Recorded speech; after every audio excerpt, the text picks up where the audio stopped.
A fake marriage to the city's most dangerous mafia boss. That was the price to save everything she had left. Elena Carter thought she'd lost it all. Her fortune, her family's legacy, her faith in love itself.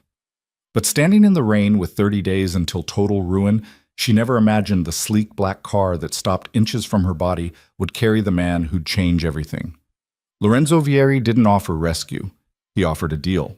And in his world, deals were bound in blood, power, and secrets that could destroy her or set her free. If you're hooked, stay with me until the end of this story. Hit that like button and comment with your city so I can see how far this tale has traveled. The rain hit harder than Elena expected, each drop feeling like a tiny fist against her skin as she stood outside the community center on 7th Avenue. The support group had just let out.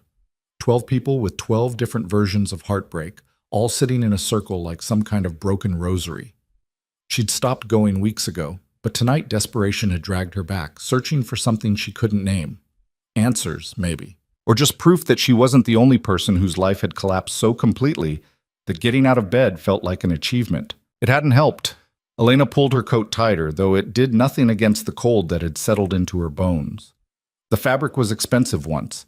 Cashmere, tailored, the kind of thing she used to wear without thinking. Now it hung on her frame like a costume from someone else's life. The lining torn, one button missing. She'd stopped noticing those things. Stopped caring. Her phone buzzed in her pocket. She didn't check it. It would be another creditor, another lawyer, another person reminding her that she had 29 days left before Carter Textiles, the company her grandfather built, the legacy her father bled for, went under completely. 30 days had sounded like breathing room when the bankruptcy judge said it. Now it felt like a countdown to execution. She walked without direction, her heels clicking unevenly on wet pavement. One heel had cracked last week. She'd superglued it. The glue was failing. The streets were emptier than usual for a Thursday night, most people smart enough to stay inside. Elena wasn't smart anymore. She'd proven that by marrying Marcus Hale, by trusting him with her company, her accounts, her stupid, naive heart. 3 years of marriage, and he'd walked away with everything except her name. Even that he'd tried to take, dragging her through a divorce so vicious her own lawyer had looked uncomfortable. "You signed the prenup," he'd said, like she needed reminding. He's entitled to nothing," she'd snapped. "He forged my signature on half those documents." "Prove it." She couldn't. Marcus had been too careful, too smart, too many steps ahead while she'd been playing at partnership like marriage actually meant something. Elena reached the corner of 7th and Amsterdam, waiting for the light even though no cars were coming. Habit. The kind ingrained by a childhood of etiquette classes and polite society. All those rules about how young women from good families should behave. Fat lot of good it had done her. The light changed. She stepped off the curb. Headlights exploded into her vision, bright, sudden, too close. She heard the squeal of brakes, felt her body freeze in that terrible moment between realization and impact, and then strong hands grabbed her waist and yanked her backward so hard she gasped. She stumbled into someone solid, someone who smelled like expensive cologne and rain-soaked wool. Her heart hammered against her ribs as the car, a sleek black sedan with tinted windows, stopped exactly where she'd been standing half a second ago. "Careful." The voice behind her was male, low, with an accent she couldn't quite place. Italian, maybe. "The light means nothing if you're not watching." Elena twisted free, her pulse still racing, and turned to face her rescuer. He was tall, taller than Marcus, broader through the shoulders, with dark hair slicked back from a face that could have been carved from marble, if marble could look that dangerous. Sharp cheekbones, a jaw that could cut glass, and eyes so dark they were almost black in the dim streetlight. He wore a suit that probably cost more than a rent, perfectly tailored, not a drop of rain on him despite the downpour. The car door opened. A driver stepped out, equally well-dressed, holding an umbrella. "Miss Carter," the man said, and Elena's stomach dropped. "How do you know my name?" He smiled. It didn't reach his eyes. "I know a lot of things. Get in the car." "Excuse me?" "You're soaked. It's late, and you were about to walk into traffic, which suggests you're not thinking clearly." He gestured to the open door. "I'm offering a ride." Elena took a step back. Every instinct she had left, and there weren't many, screamed danger. This man radiated it like heat, something predatory in the way he stood, the way he looked at her like she was a problem he'd already solved. "I don't get into cars with strangers," she said. "Smart policy." "Unfortunately, I'm not a stranger." He held out his hand. "Lorenzo Vieri." The name hit her like cold water. She'd heard it before, whispered in the same breath as words like organization and family and untouchable. Lorenzo Vieri wasn't just wealthy. He was dangerous, connected, the kind of man whose business stayed out of newspapers because newspapers knew better. "I know who you are," Elena said carefully, "which is exactly why I'm not getting in that car." Lorenzo lowered his hand, unbothered by her refusal. "Then let me be direct. You have 29 days before your company collapses. Your creditors are circling. Your father's health is failing from the stress. Your ex-husband is 3 days from finalizing a deal that will buy Carter Textiles for pennies on the dollar and strip it for parts. You're out of options, Miss Carter. Except one." Her chest tightened. "What are you talking about?" "I'm talking about the reason I'm here. I have a proposition." "I'm not interested in propositions from men like you." "Men like me?" Lorenzo repeated, something almost amused in his tone. "You don't know what kind of man I am." "I know enough." "Then you know I don't make offers lightly, and I don't make them twice." He stepped closer, close enough that she had to tilt her head back to hold his gaze. "Get in the car, Elena, or go home to your studio apartment with the broken radiator and the neighbor who plays drums at 2 a.m., and spend the next 29 days watching everything your family built turn to ash. Your choice." How did he know about the radiator? About her neighbor? Elena's hands curled into fists, nails biting into her palms. She should walk away. Should tell this man, this criminal, to go to hell and take his proposition with him. But his words had hooked into something raw and desperate inside her, the part that had been screaming for weeks that she was failing, that she couldn't save anything, that she was going to be the Carter who lost it all. "One conversation," she heard herself say. "That's it." Lorenzo's smile widened just slightly. "That's all I need." The driver held the umbrella as Elena slid into the car, the leather seats warm despite the cold night. Lorenzo settled beside her, and the door closed with a heavy final sound. The driver returned to the front, and the car pulled smoothly into traffic. Elena kept her body angled toward the door, ready to bolt if needed, though she had no idea what good that would do against a man like Lorenzo Vieri. The interior smelled like leather and something else. Wood smoke, maybe. Expensive cigar smoke. The kind her grandfather used to enjoy in his study before the cancer took him. "Where are we going, Whit?" she asked. "Nowhere. I find conversations are easier in privacy." Lorenzo poured something amber from a crystal decanter built into the side panel. "Scotch?" "No." "Suit yourself." He took a sip, completely relaxed, while Elena's nerves felt like live wires. "I'll be brief. I need a wife. You need capital and protection. I'm offering both." Elena laughed, a sharp, humorless sound. "You're offering marriage." "A marriage, there's a difference." "Is there?" "Yes." Lorenzo set his glass down, his gaze steady on hers. "I'm not offering romance, Elena. I'm offering a contract. You marry me. In exchange, I clear your debts, save your company, and ensure your father receives the best medical care available. You'll want for nothing. And what do you get? Legitimacy, optics." He said it like he was discussing a business merger, which Elena supposed he was. "My world is complicated. A wife, the right kind of wife, opens certain doors, makes certain conversations easier. You come from old money, respectable family, the kind of pedigree that matters in circles I need to access. You want me to be your prop. I want you to be my partner in a mutually beneficial arrangement.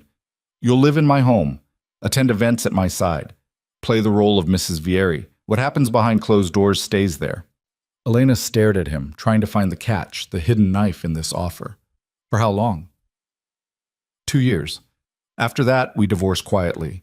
You walk away with a settlement that ensures you'll never worry about money again. Your company remains yours, profitable and secure. Everyone wins. Except I have to marry a criminal."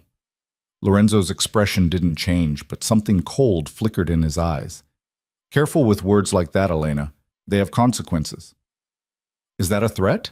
It's a fact. And for the record, I've never been convicted of anything. Because you're good at not getting caught. Because I'm careful about which laws I break and which I don't. He leaned back, studying her with an intensity that made her skin prickle. You're scared. That's smart. But you're also desperate, and desperation makes people foolish. I'm offering you a way out, a real one, not some fantasy where you suddenly make millions and save everything yourself. We both know that's not happening. The worst part was that he was right.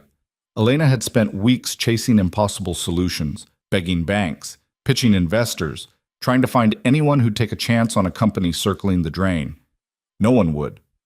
Carter Textiles was too far gone, the debt too deep, the market too competitive. She'd failed. Why me? She asked quietly. If you need legitimacy, there are plenty of women from respectable families who'd jump at this. True, but they'd want something you don't. What's that? Love. A real marriage. The fantasy? Lorenzo's voice held something almost like disdain. You've been through a divorce. You know what marriage really is, a contract, an exchange, two people using each other for mutual benefit. You're not going to expect flowers and anniversary dinners. You're not going to demand affection, I don't feel. You'll take the deal for what it is. Business. Elena swallowed hard. And if I say no, then I'll drop you at your apartment and you'll never see me again. No hard feelings, but no second chances either. The car had been circling the block, she realized, just driving in slow loops while they talked. Rain streaked down the windows, distorting the city lights into shapeless blurs. Outside this car, Elena had nothing. Inside it, she had a devil's bargain with a man who probably had blood on his hands. But he was also offering her father a chance to see the company survive, offering her a way to undo the catastrophe Marcus had created, offering her something, even if that something came wrapped in danger and moral compromise. I need time to think, she said. You have 5 minutes. We're pulling up to your building now. That's not enough time to... It's more than enough. You either want this or you don't. Lorenzo checked his watch. Expensive, understated, the kind that costs 6 figures. 4 minutes. Elena's mind raced. This was insane. This was wrong. This was exactly the kind of decision that would destroy what little remained of her life. But what life did she have left to destroy? A failing company, a father whose heart couldn't take much more stress, and a future working minimum wage because her business degree would be worthless without references Marcus had already poisoned. What would the rules be? She asked. You said it's controlled by rules. Simple ones. You'll live in my home but have your own space. You'll attend events as my wife and present a united front in public. You'll be respectful and discreet. In private, you'll have freedom to do as you please within reason. No affairs, no scandals, nothing that damages my reputation. I'll expect the same courtesy. And your business? Stays separate. You won't be involved. You won't ask questions. What I do isn't your concern. The car stopped. Elena looked out the window and recognized her building. A converted warehouse in a neighborhood that used to be trendy before the luxury developments pushed everyone out. Her apartment was on the 4th floor, no elevator, heat that barely worked, and walls so thin she could hear her neighbor's entire drum practice every night. 2 minutes, Lorenzo said softly. Elena closed her eyes, saw her father's face when the doctors said his blood pressure was dangerously high, saw the factory workers who'd been with Carter Textiles for decades, people who'd lose their pensions when the company folded. Saw Marcus's smug expression in the divorce proceedings, so certain he'd won. She opened her eyes. If I do this, if I have conditions... Lorenzo's eyebrow lifted slightly. Go on. My father can't know it's fake. He'd never accept it, and the stress would kill him. As far as he's concerned, this is real. Agreed.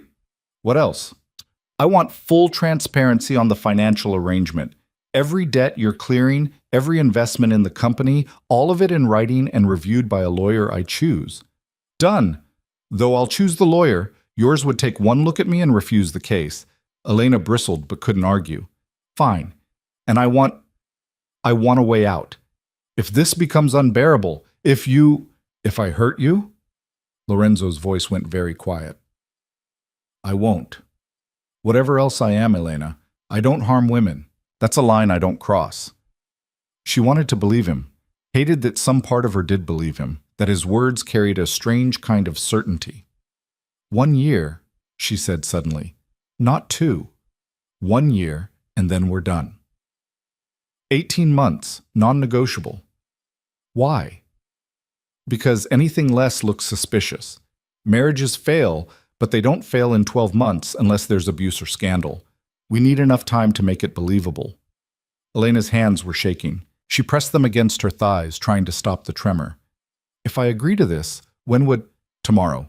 We'll fly to Nevada, marry at a private chapel, return the same day. Your father will receive a call about a loan approval within the hour. Carter Textiles creditors will be contacted by Monday. Your apartment lease ends this month. Don't renew it. You'll move into my home next week. That's too fast. That's how it needs to be. I don't do anything halfway, Elena. If we're doing this, we do it completely, or not at all. Lorenzo held out his hand again, and this time it felt less like a greeting and more like a contract. Yes or no? Right now.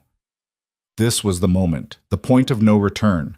Elena knew if she took his hand, everything would change. Not just her circumstances, but something fundamental about who she was.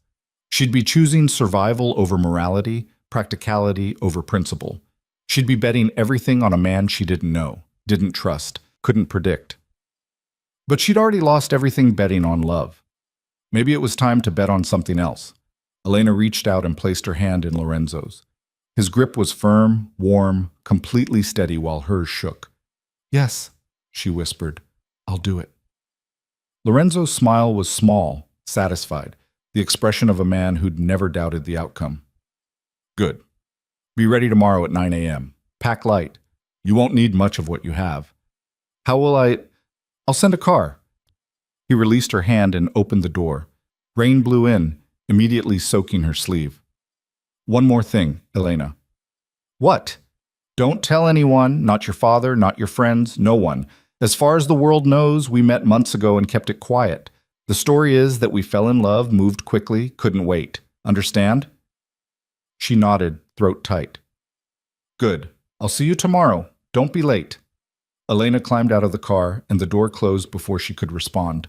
The sedan pulled away smoothly, taillights disappearing into the rain, leaving her standing on the curb with her broken heel and her impossible decision and the feeling that she'd just signed something in blood.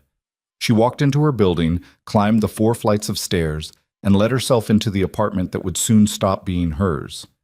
The radiator clanked uselessly.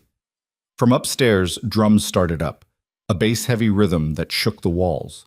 Elena sank onto her second-hand couch and stared at her hand, the one Lorenzo had shaken. It still felt warm. What had she just done? The next morning arrived too quickly, dragged in by gray light and the sound of garbage trucks. Elena hadn't slept. She'd spent the night packing a small suitcase, then unpacking it, then packing it again, trying to decide what you brought to a fake marriage with a mafia boss. In the end, she settled on practical clothes, a few photos of her family, and the pearl necklace her grandmother had given her son. Everything else could stay. At 8:55 a.m., her phone buzzed with a text from an unknown number. Car outside. Elena looked out the window and saw the same black sedan from last night, idling at the curb. No turning back now. She grabbed her suitcase, left her keys on the counter, and walked out of her old life. The driver, a different one from yesterday, just as professionally blank, took her suitcase and opened the door. Lorenzo sat inside, looking impossibly put together in a charcoal suit, his attention on his phone. He glanced up as she slid in. You're early. Good. You said don't be late. I say a lot of things. Most people ignore half of them. He tucked his phone away. Nervous? Should I be? Probably, but it's too late now. The car pulled into traffic, heading toward what Elena assumed was an airport. She watched the city slide past, familiar streets becoming unfamiliar territory, every mile taking her further from the person she used to be. Tell me about your father, Lorenzo said suddenly. Elena blinked. What? Your father, Robert Carter, 68, former CEO of Carter Textiles, currently in semi-retirement due to health issues. He'll need to believe this marriage is real, which means I need to know how to talk to him. What matters to him? The company. It's all he's ever cared about. More than you? The question stung because it was fair. He loves me, but the company is his legacy. It's what he built his whole life around. Losing it would destroy him. Then we'll make sure he doesn't lose it. Lorenzo's voice was matter-of-fact, like saving a failing textile company was as simple as ordering lunch.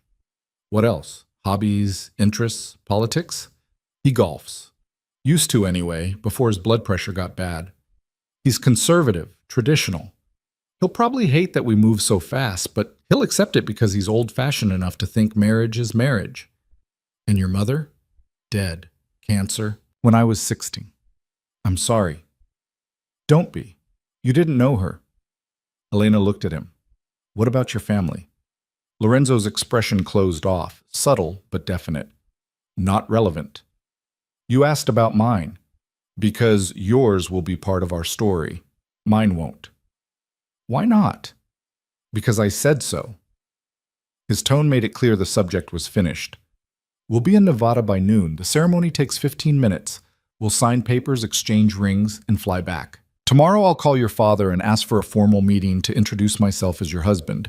You'll be there to sell the story. Think you can manage that? Elena swallowed the instinct to snap at him. She needed to get used to this. Lorenzo's blunt commands, his refusal to explain, his assumption that she'd simply obey. This was what she'd signed up for. Yes, she said. I can manage it. Good. There's a ring box in the glove compartment. Take whichever one fits. Elena leaned forward and opened the compartment. Inside were 3 ring boxes, each containing a diamond so large it looked obscene. She chose the smallest, a platinum band with a single emerald-cut stone that still probably cost more than her apartment, and slipped it on her left hand. It fit perfectly. How did you know my size? She asked. Lorenzo didn't look up from his phone. I know a lot of things. The rest of the drive passed in silence. They boarded a private jet at a small airfield, the kind of luxury Elena had grown up with but thought she'd lost forever. The plane was sleek, modern, staffed by a single flight attendant who offered champagne and breakfast and called Lorenzo Mr. Vieri, with the kind of deference that suggested fear. Elena sat across from Lorenzo, watching him work through emails like this was a normal Friday, like he wasn't about to marry a stranger. Maybe for him it was normal. Maybe he did this kind of thing all the time, bought people, arranged their lives, moved them around like chess pieces. You're staring, he said without looking up. I'm trying to figure out what you get from this that's worth all this trouble. I told you, legitimacy. That's not a real answer. Lorenzo finally looked at her, his dark eyes unreadable. No, it's not, but it's the only one you need. The flight took 3 hours.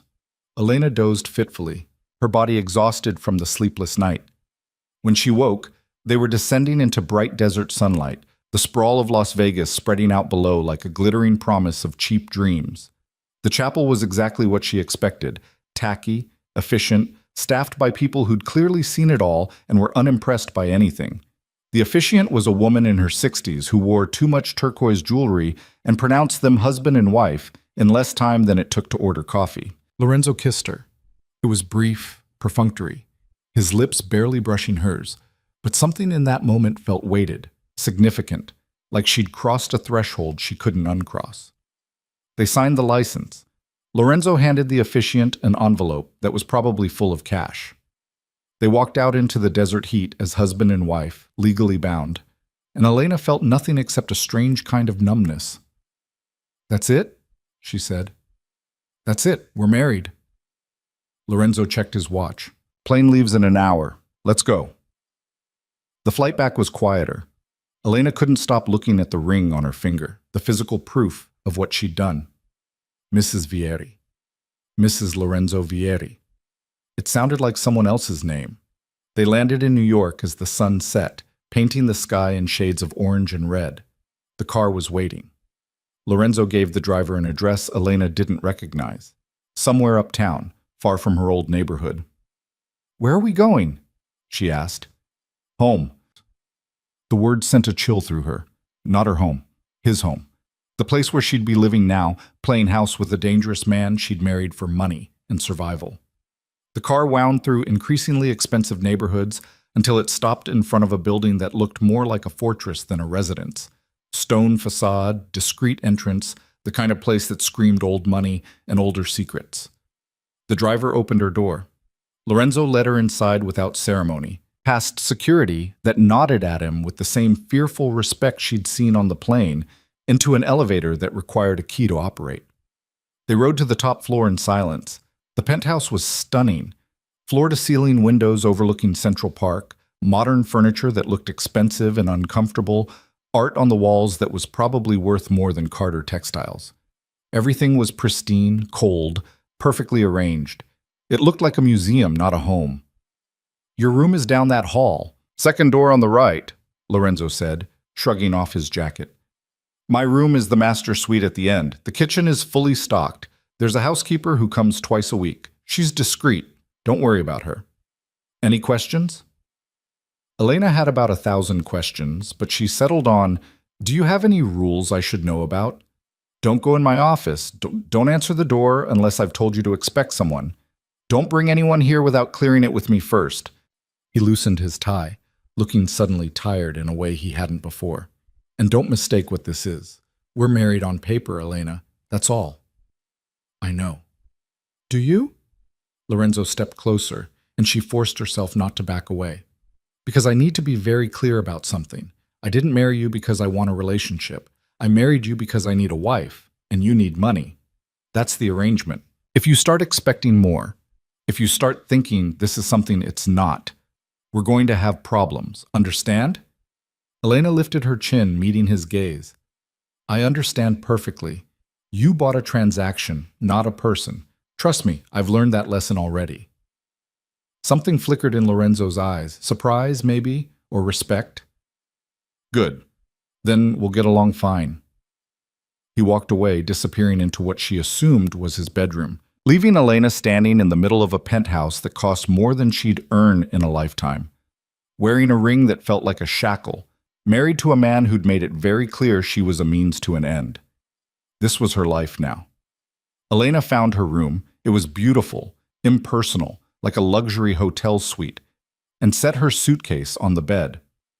Through the window, she could see the park, the city lights beginning to sparkle as night fell. Somewhere out there, her father was probably sitting in his study, worrying about the company, about her, about everything. Tomorrow she'd call him.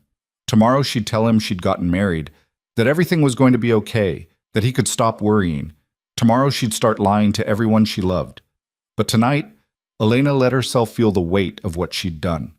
She'd married a stranger, a criminal, a man who'd looked at her like she was a problem he'd solved, not a person he'd chosen. She'd sold herself for security, and she couldn't even pretend it was noble. It was survival, pure and simple, and it tasted like ash. Her phone buzzed, a text from an unknown number. Carter Textiles creditors will receive payment confirmation Monday morning. Your father's medical bills are handled. Welcome to the family. Elena stared at the message. This was real. It was happening. Lorenzo had delivered exactly what he promised, which somehow made it worse. She'd expected delays, complications, maybe even betrayal. But he'd been efficient, direct, exactly as advertised. She was married to a man who kept his word, which should have been comforting. It wasn't. Elena changed into pajamas, crawled into the too-soft bed, and stared at the ceiling until exhaustion finally dragged her under. Her last thought before sleep was a question she couldn't answer. What kind of person had she become? Elena woke to sunlight streaming through unfamiliar windows and the disorienting sensation of not knowing where she was. For 3 confused seconds, she thought she was back in her apartment, that yesterday had been a fever dream. Then she saw the ring on her finger, heavy and foreign, and reality crashed back. She was married to Lorenzo Vieri, and she was living in his penthouse like some kind of kept woman in a Gothic novel, except the Gothic novels never mentioned how the marble floors were cold against bare feet or how the silence in a place this large felt oppressive. Her phone said it was just past 7. Too early to call her father, but she needed to do it soon before he heard from someone else. The thought made her stomach clench. How exactly did you tell your dying father that you'd married a man he'd never met, in a ceremony he hadn't attended, to a person whose last name carried whispers of violence? Elena showered in a bathroom larger than her old bedroom, using products that probably cost more per ounce than she used to spend on groceries. Everything smelled expensive, bergamot and cedar, scents chosen by someone else for someone else's life. She dressed in jeans and a sweater, armor against the strangeness, and ventured out of her room. The penthouse was quiet. No signs of Lorenzo. No sounds except the hum of expensive appliances and the muted noise of the city far below. Elena found the kitchen, all stainless steel and Italian marble, and discovered that fully stocked meant a refrigerator full of prepared meals in glass containers, each labeled with heating instructions. No cereal boxes, no half-empty jars of peanut butter, none of the normal debris of living. It looked like a showroom. She was heating water for coffee when Lorenzo appeared, dressed for the gym in athletic clothes that shouldn't have looked threatening, but somehow did. He moved like someone trained to hurt people, all controlled power and economy of motion. "You're up early," he said, opening the refrigerator and pulling out a protein shake. "Couldn't sleep." "You'll get used to it." He drank half the shake in one go, watching her over the rim. "We need to call your father today. The sooner we control the narrative, the better." Elena's hand tightened on her coffee mug. "I know. Do you need time to prepare what you're going to say?" "I need time to figure out how to lie to him convincingly." Lorenzo set down his shake. "It's not lying. We are married. The circumstances are just simplified." "Simplified," Elena repeated flatly. "Is that what we're calling it? Would you prefer I tell him the truth, that his daughter sold herself to save his company?" Lorenzo's voice was casual, but the words landed like slaps. "I'm sure that would make him feel much better." "You're an asshole." "Yes, but I'm an asshole who's about to save your family's legacy, so maybe save the moral judgments for after I've delivered." He pulled out his phone. "I'll make the call in an hour. That gives you time to get your story straight. We met 6 months ago at a charity gala. You were volunteering, I was donating. We kept it quiet because of your divorce, didn't want the publicity. We fell in love. Use whatever cliches you want for that part. Last week I proposed. Yesterday we eloped because we didn't want to wait. Simple, believable, boring enough that no one looks too close. My father will ask questions. Let him. Just stick to the story." Lorenzo finished his shake and tossed the bottle in recycling with practiced precision. "And Elena, sell it. Whatever you're feeling about this arrangement, about me, bury it. Your father needs to believe you're happy, or this doesn't work." He left before she could respond, disappearing back down the hallway with his phone already at his ear, speaking rapid Italian to someone who wasn't her. Elena stood in the too-perfect kitchen with her too-expensive coffee and tried to figure out how she was going to pull this off. An hour later, she sat on the pristine white sofa while Lorenzo stood by the windows, phone on speaker between them. Her father answered on the third ring. "Elena, it's early, sweetheart. Everything okay?" Hearing his voice made something crack in her chest. "Hi, Dad. Yeah, everything's fine. Better than fine, actually. I have news." "News? Did something happen with the company?" "I got a strange call yesterday from the bank saying, 'Dad, I got married.'" Silence.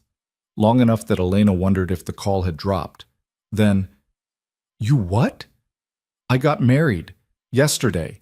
I know it's sudden, and I should have told you sooner, but everything happened so fast, and I—" "Married to who?" "Elena, you've been divorced less than a year. What are you—" "His name is Lorenzo Vieri." She watched Lorenzo, who remained perfectly still, his expression unreadable. "We met 6 months ago. I didn't tell you because of the divorce, because I didn't want you to worry, but Dad, he's wonderful, and he loves me, and when he proposed, I just knew I didn't want to wait." More silence. Elena could picture her father in his study, rubbing his temples the way he did when numbers didn't add up. "Vieri, that name sounds familiar." "He's an import-export," Lorenzo said smoothly, taking over the conversation with the ease of someone who'd lied professionally for years. "Mr. Carter, I apologize for the unconventional introduction. I wanted to meet you properly before the wedding, but your daughter is stubborn when she wants something. Who is this? Lorenzo Vieri, your new son-in-law. And before you ask, yes, I'm aware this is unorthodox. But I love your daughter, sir, and I'd very much like to meet you in person to discuss both her future and the future of Carter Textiles. Elena heard her father's sharp intake of breath. What do you know about the company? I know it's in trouble. I know you've been struggling to secure financing, and I know I can help. Lorenzo's voice was calm, confident, the voice of a man used to getting what he wanted. I have resources and connections. With your permission, I'd like to use them. I don't accept charity. It's not charity. It's family. Elena is my wife now. What affects her affects me. What affects you affects her. I take care of what's mine. The possessiveness in that last sentence made Elena's skin prickle, but her father seemed to hear something else. Security, maybe, or old-fashioned values he approved of. I need to meet you, her father said finally. Both of you, today, if possible. Lorenzo looked at Elena, one eyebrow raised. She nodded. We can be there by noon, Lorenzo said. I'm looking forward to it, sir. After they hung up, Elena let out a breath she didn't know she'd been holding. He's going to hate you. Probably, but he'll accept me because he doesn't have a choice. Lorenzo tucked his phone away. Get dressed, something appropriate for meeting a father-in-law who thinks his daughter made a terrible mistake. Elena stood, anger flashing hot in her chest. You know, you could try being less of a prick about this. Why? You knew what I was when you agreed. Knowing and experiencing are different things. Lorenzo crossed the room in 3 strides, stopping close enough that she had to tilt her head back to hold his gaze. Let me make something very clear. I don't do warm. I don't do gentle. I don't do any of the things you probably want from a husband, even a fake one. What I do is keep my word. I said I'd save your company, and I will. I said I'd protect you, and I will. But I'm not going to pretend to be someone I'm not just to make you comfortable. If that's a problem, we can end this right now. But and let my father lose everything? Your choice, not mine. They stood there, locked in a contest of wills that Elena knew she'd lose. Lorenzo didn't blink, didn't back down, didn't show any sign that her anger affected him at all. He was immovable, implacable, exactly as advertised. Fine, she said quietly. I'll get dressed. She walked away before he could see how much she wanted to cry. The drive to her father's house in Westchester took 90 minutes, most of it spent in tense silence. Lorenzo made phone calls in Italian, his voice low and sharp, dealing with problems Elena didn't want to understand. She watched the suburbs roll past and tried to prepare herself for what was coming. Her father's house looked smaller than she remembered, the gardens less maintained, paint peeling on the shutters. Evidence of financial strain everywhere, if you knew to look for it. The sedan pulled up the circular drive, and Elena saw her father already standing on the front steps, arms crossed, expression thunderous. Let me do the talking, Lorenzo said quietly, at least at first. He's my father. And he's angry. Angry people make mistakes. I don't. Elena wanted to argue, but the car door was opening and her father was walking toward them with the kind of righteous fury only parents could muster. She climbed out, and he pulled her into a hug so tight she could barely breathe. What were you thinking? He said into her hair. Elena, what were you thinking? Dad, I'm okay. I promise. You married a stranger. You didn't even tell me you were seeing anyone. He pulled back, gripping her shoulders, his eyes searching her face for something she wasn't sure she could give him. After Marcus, after everything, how could you... Mr. Carter. Lorenzo had gotten out of the car, moving with that same controlled grace, his hand extended. I understand you're upset. You have every right to be. But I assure you your daughter is safe and cared for. Robert Carter looked at Lorenzo's hand like it might bite him. You're the one who married my daughter without asking my permission. I'm the one your daughter chose to marry. There's a difference. Lorenzo lowered his hand, unbothered by the rejection. May we go inside? I think this conversation deserves privacy. Her father hesitated, then nodded curtly and led them into the house. The interior was the same as Elena remembered. Dark wood, traditional furniture, photos of her mother in every room. It smelled like old books and the cigars her father wasn't supposed to smoke anymore. They settled in the study, her father behind his desk like this was a business negotiation, which Elena supposed it was. Lorenzo sat across from him, completely relaxed, while Elena perched on the arm of a chair, feeling like a child caught between warring parents. "Start talking," her father said, "and it better be good." Lorenzo leaned back, crossing one ankle over his knee. "Your daughter came into my life 6 months ago at the Children's Hospital Charity Gala. She was working the volunteer table. I was there out of obligation, writing a check to feel like I'd contributed something. We started talking. She was different from the women I usually meet, smart, direct, no illusions about who I was or what I did." "And what do you do exactly?" "I facilitate trade, luxury goods primarily. European imports, high-end clients. It's profitable, but not glamorous."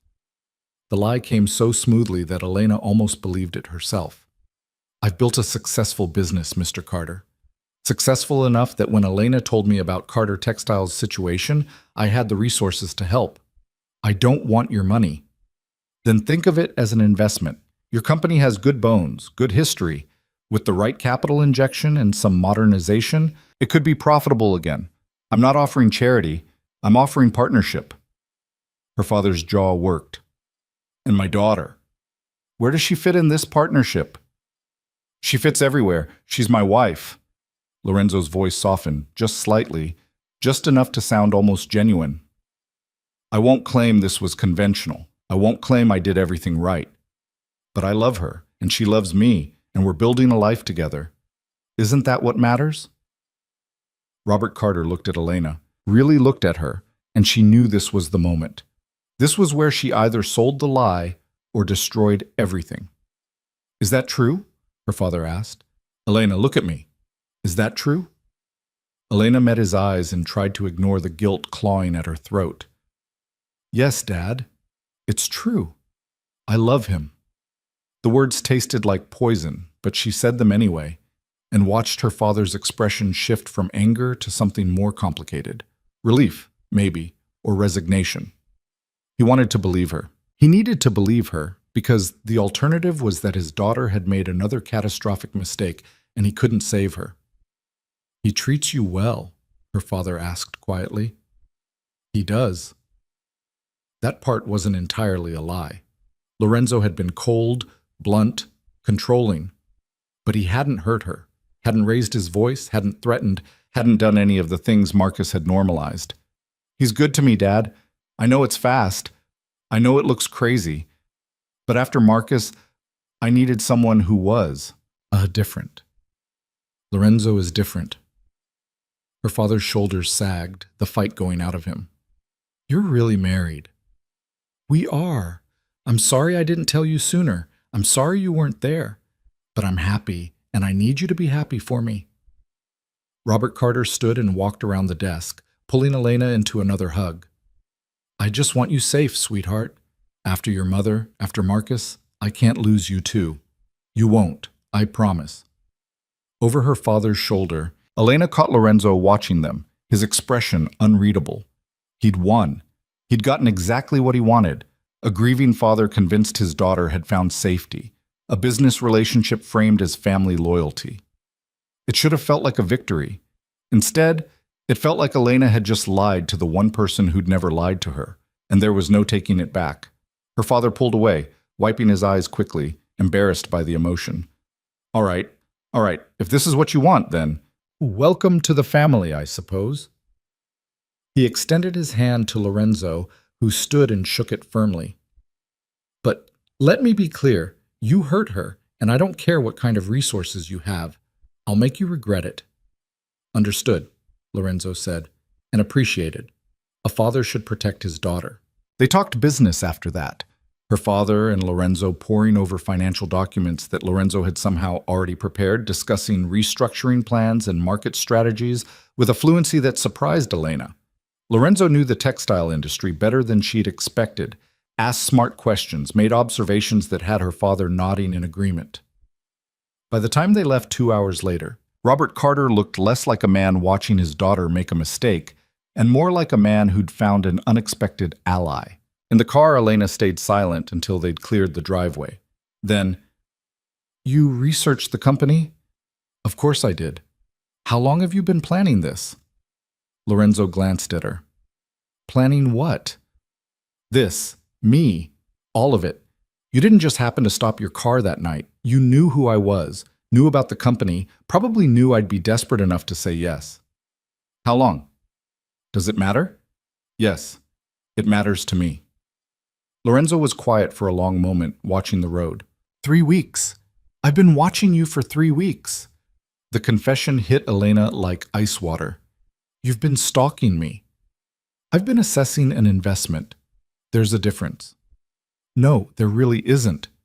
Her hands curled into fists. You had no right. I had every right to protect my interests. You think I'd marry someone without knowing exactly who they were? Lorenzo's voice was cold, matter-of-fact. I knew about your divorce, your debts, your father's illness. I knew you were desperate and running out of options. I knew you'd say yes if I timed it right, and I was correct. You manipulated me. I made you an offer. You accepted. That's not manipulation, Elena. That's business. She wanted to scream at him, to demand he take her back to the penthouse so she could pack her things and leave. But she'd already lied to her father, already committed to this path, and walking away now would destroy everything Lorenzo had just promised to save. I hate you, she said quietly. You'll get over it. Lorenzo merged onto the highway, his attention already elsewhere.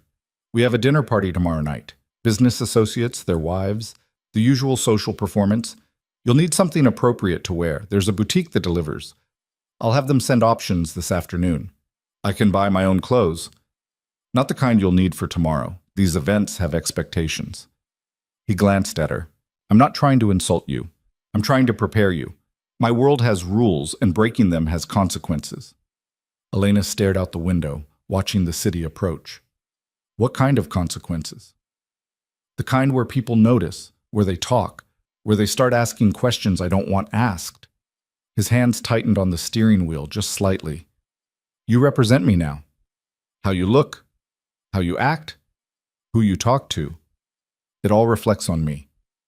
I need you to understand that. So I'm supposed to be your perfect accessory. You're supposed to be my wife. There's a difference, even if you can't see it yet. They didn't speak again until the car pulled up to the penthouse. Elena went straight to her room, closed the door, and stood in the center of the expensive space feeling more trapped than she'd ever felt in her tiny apartment with the broken radiator. At least there, she'd been poor but free. Here, she was comfortable and owned. Her phone buzzed. A text from her father. Thank you for introducing me to Lorenzo. He seems like a good man. I'm happy for you, sweetheart. The guilt was immediate and overwhelming. Elena sat on the edge of the bed, staring at the message, and wondered how many more lies she'd have to tell before this was over. 18 months. She could survive 18 months of anything, couldn't she? A knock on her door interrupted her spiral. What? Lorenzo opened the door without waiting for permission, holding several garment bags. The boutique delivered early. Try these on. Pick what works. The party starts at 8 tomorrow. We'll leave at 7:30. I didn't say I was going. Yes, you did. When you married me, you agreed to all of this. He laid the garment bags on the bed. And before you argue, remember that your father thinks you're happy, that you chose this. If you want to keep him believing that, you'll show up tomorrow looking like you belong at my side. Elena stood, crossing her arms. You know what's funny? Marcus used to do the same thing. Tell me what to wear, where to go, who to talk to. I thought marrying you would be different. It is different. I'm doing it to protect you, not control you. You really believe that, don't you? Lorenzo stepped closer, and Elena refused to back away even though every instinct screamed at her to maintain distance. What I believe, he said quietly, is that you made a choice. A hard choice. Maybe even a bad choice. But yours. You can resent me for it. You can hate me for it, but you can't pretend you're a victim. You walked into that car knowing exactly what I was offering. I walked into that car because I was desperate, and I gave you a way out of that desperation. You're welcome. He turned to leave, then paused at the door. Try the blue dress.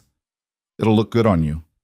After he left, Elena unzipped the garment bags with shaking hands. Inside were dresses that probably cost more than she used to make in a month, each one more beautiful and impractical than the last.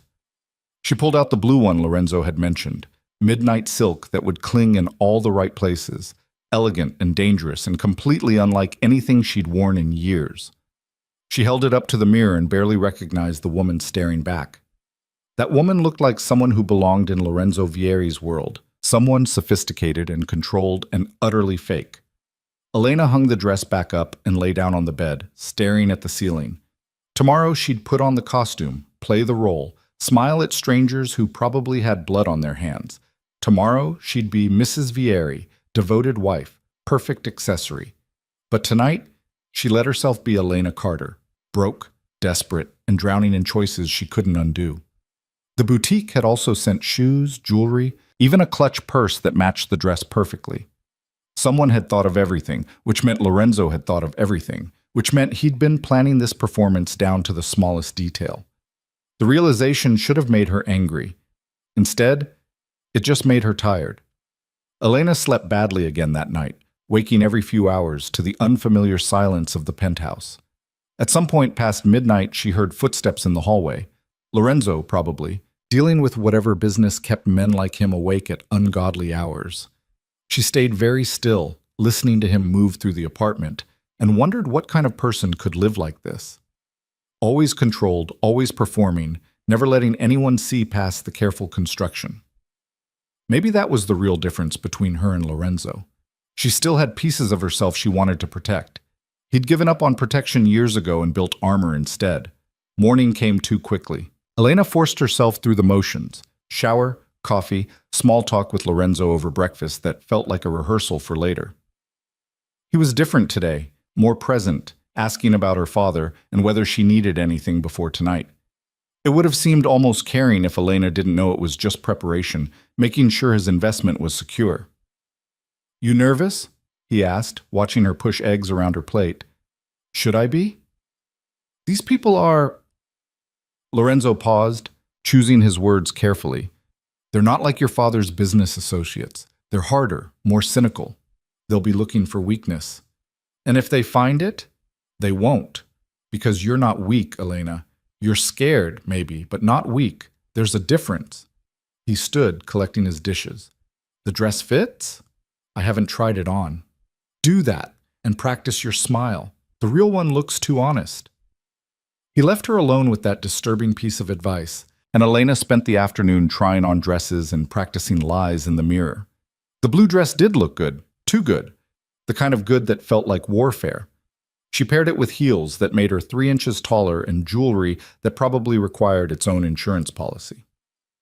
By the time Lorenzo knocked on her door at 7:15, Elena had transformed into someone she barely recognized. You clean up well, he said, his eyes traveling over her in a way that wasn't quite appreciation, but wasn't quite indifference either. Is that a compliment? It's an observation. He held out his arm. Ready? Elena took his arm, feeling the solid muscle beneath expensive fabric, and let him lead her toward whatever nightmare waited on the other side of this evening. The car ride was mercifully short, pulling up to a building even more exclusive than Lorenzo's, if that was possible. A doorman ushered them inside with deference that bordered on fear. The party was already in full swing, 50 people in a penthouse somehow larger than Lorenzo's, all of them dressed like they bought their clothes by the designer rather than the piece. Elena recognized the type immediately. Old money trying to look new money trying to look old, and predators circling each other with champagne flutes and false smiles. Lorenzo's hand settled on the small of her back, possessive and guiding. Stay close. Smile. Don't answer questions about where we met or how long we've been together. Let me handle that. More lies? More protection, for both of us. They moved through the room like sharks through water, Lorenzo introducing her with practiced ease. This was his world, and he navigated it with the kind of confidence that came from owning everything you touched. Elena smiled until her face hurt, shook hands with people whose names she forgot immediately, and tried not to think about what these people did for a living. Lorenzo! A man approached, older, silver-haired, with eyes that had seen too much and enjoyed most of it. I heard rumors you'd gotten married. Didn't believe them until now. Marcus Torino, my wife Elena. Lorenzo's hand tightened slightly on her back. Elena, Marcus is an old family friend. The way he said family made it clear he didn't mean the kind with Thanksgiving dinners. Elena shook Marcus Torino's hand and tried not to flinch at how cold it was. Lovely to meet you, Torino said, his gaze lingering on her face just long enough to be uncomfortable. Lorenzo, you always did have excellent taste. I do, Lorenzo agreed, his voice carrying a warning Elena didn't understand. Torino laughed, sensing the boundary. Well, congratulations. Marriage is a wonderful institution, assuming you pick the right cell. He winked at Elena like they were sharing a joke. Your husband treating you well? Very well, Elena said, because what else could she say? Good, good. Lorenzo's particular about taking care of his things. The conversation moved on, but the phrasing stayed with Elena. His things. Not his wife, not his partner, but his things, like she was property to be maintained and displayed. Was that how these people saw her? How Lorenzo saw her? The evening stretched on in a blur of introductions and small talk and growing dread. Elena watched Lorenzo work the room, saw how people deferred to him, how even the powerful ones seemed slightly afraid. This was his domain, and she was just visiting, playing dress-up in a world she didn't understand and didn't want to. Around 10, she excused herself to the bathroom, needing a moment away from the performance. The powder room was absurdly luxurious, all marble and gold fixtures, and Elena braced her hands on the sink and stared at her reflection. The woman looking back was a stranger, polished, perfect, exactly what Lorenzo had paid for. The door opened and another woman entered, younger than most of the guests, with dark hair and an expression that suggested she saw right through Elena's carefully constructed facade. You're Lorenzo's new wife, the woman said. Not a question. I am. Interesting. I didn't think he'd ever actually do it. She touched up her lipstick, watching Elena in the mirror. I'm Sofia Castellano. My father does business with your husband. Nice to meet you. Is it? Sofia smiled, sharp and knowing. You look terrified. Elena's carefully maintained composure cracked, just slightly. I'm fine. Sure you are? Word of advice? Sofia capped her lipstick. Whatever Lorenzo told you about this life, about how it works, forget half of it. The real rules aren't the ones they tell you. They're the ones you learn by surviving. You don't know what you've gotten into. I can see it on your face. Sofia's expression softened, just marginally. Look, I don't know why Lorenzo married you, and I don't care. But if you're going to make it in this world, you need to learn fast. Trust no one, show no weakness, and never ever forget that everyone here is using everyone else, including your husband. She left before Elena could respond, leaving her alone with words that felt like ice water down her spine. When Elena returned to the party, she found Lorenzo deep in conversation with two men who looked like they'd walked straight out of a crime drama. Their voices were low, intense, and they stopped talking the moment they noticed her approaching. Gentlemen, my wife, Lorenzo said smoothly. Elena, this is Antonio Greco and his associate David Chen. We were just discussing shipping logistics. The lie was so obvious it was almost funny. Elena shook their hands, played her part, and watched Lorenzo perform the same careful dance he'd been doing all night, revealing nothing, controlling everything, keeping her at arm's length, even while keeping her close. By the time they left just after midnight, Elena felt wrung out, exhausted from holding a smile and pretending she belonged. The car ride home was silent until Lorenzo spoke. You did well tonight.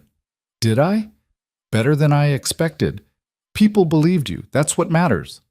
Elena turned to look at him. Sofia Castellano told me not to trust anyone, including you. Lorenzo's expression didn't change.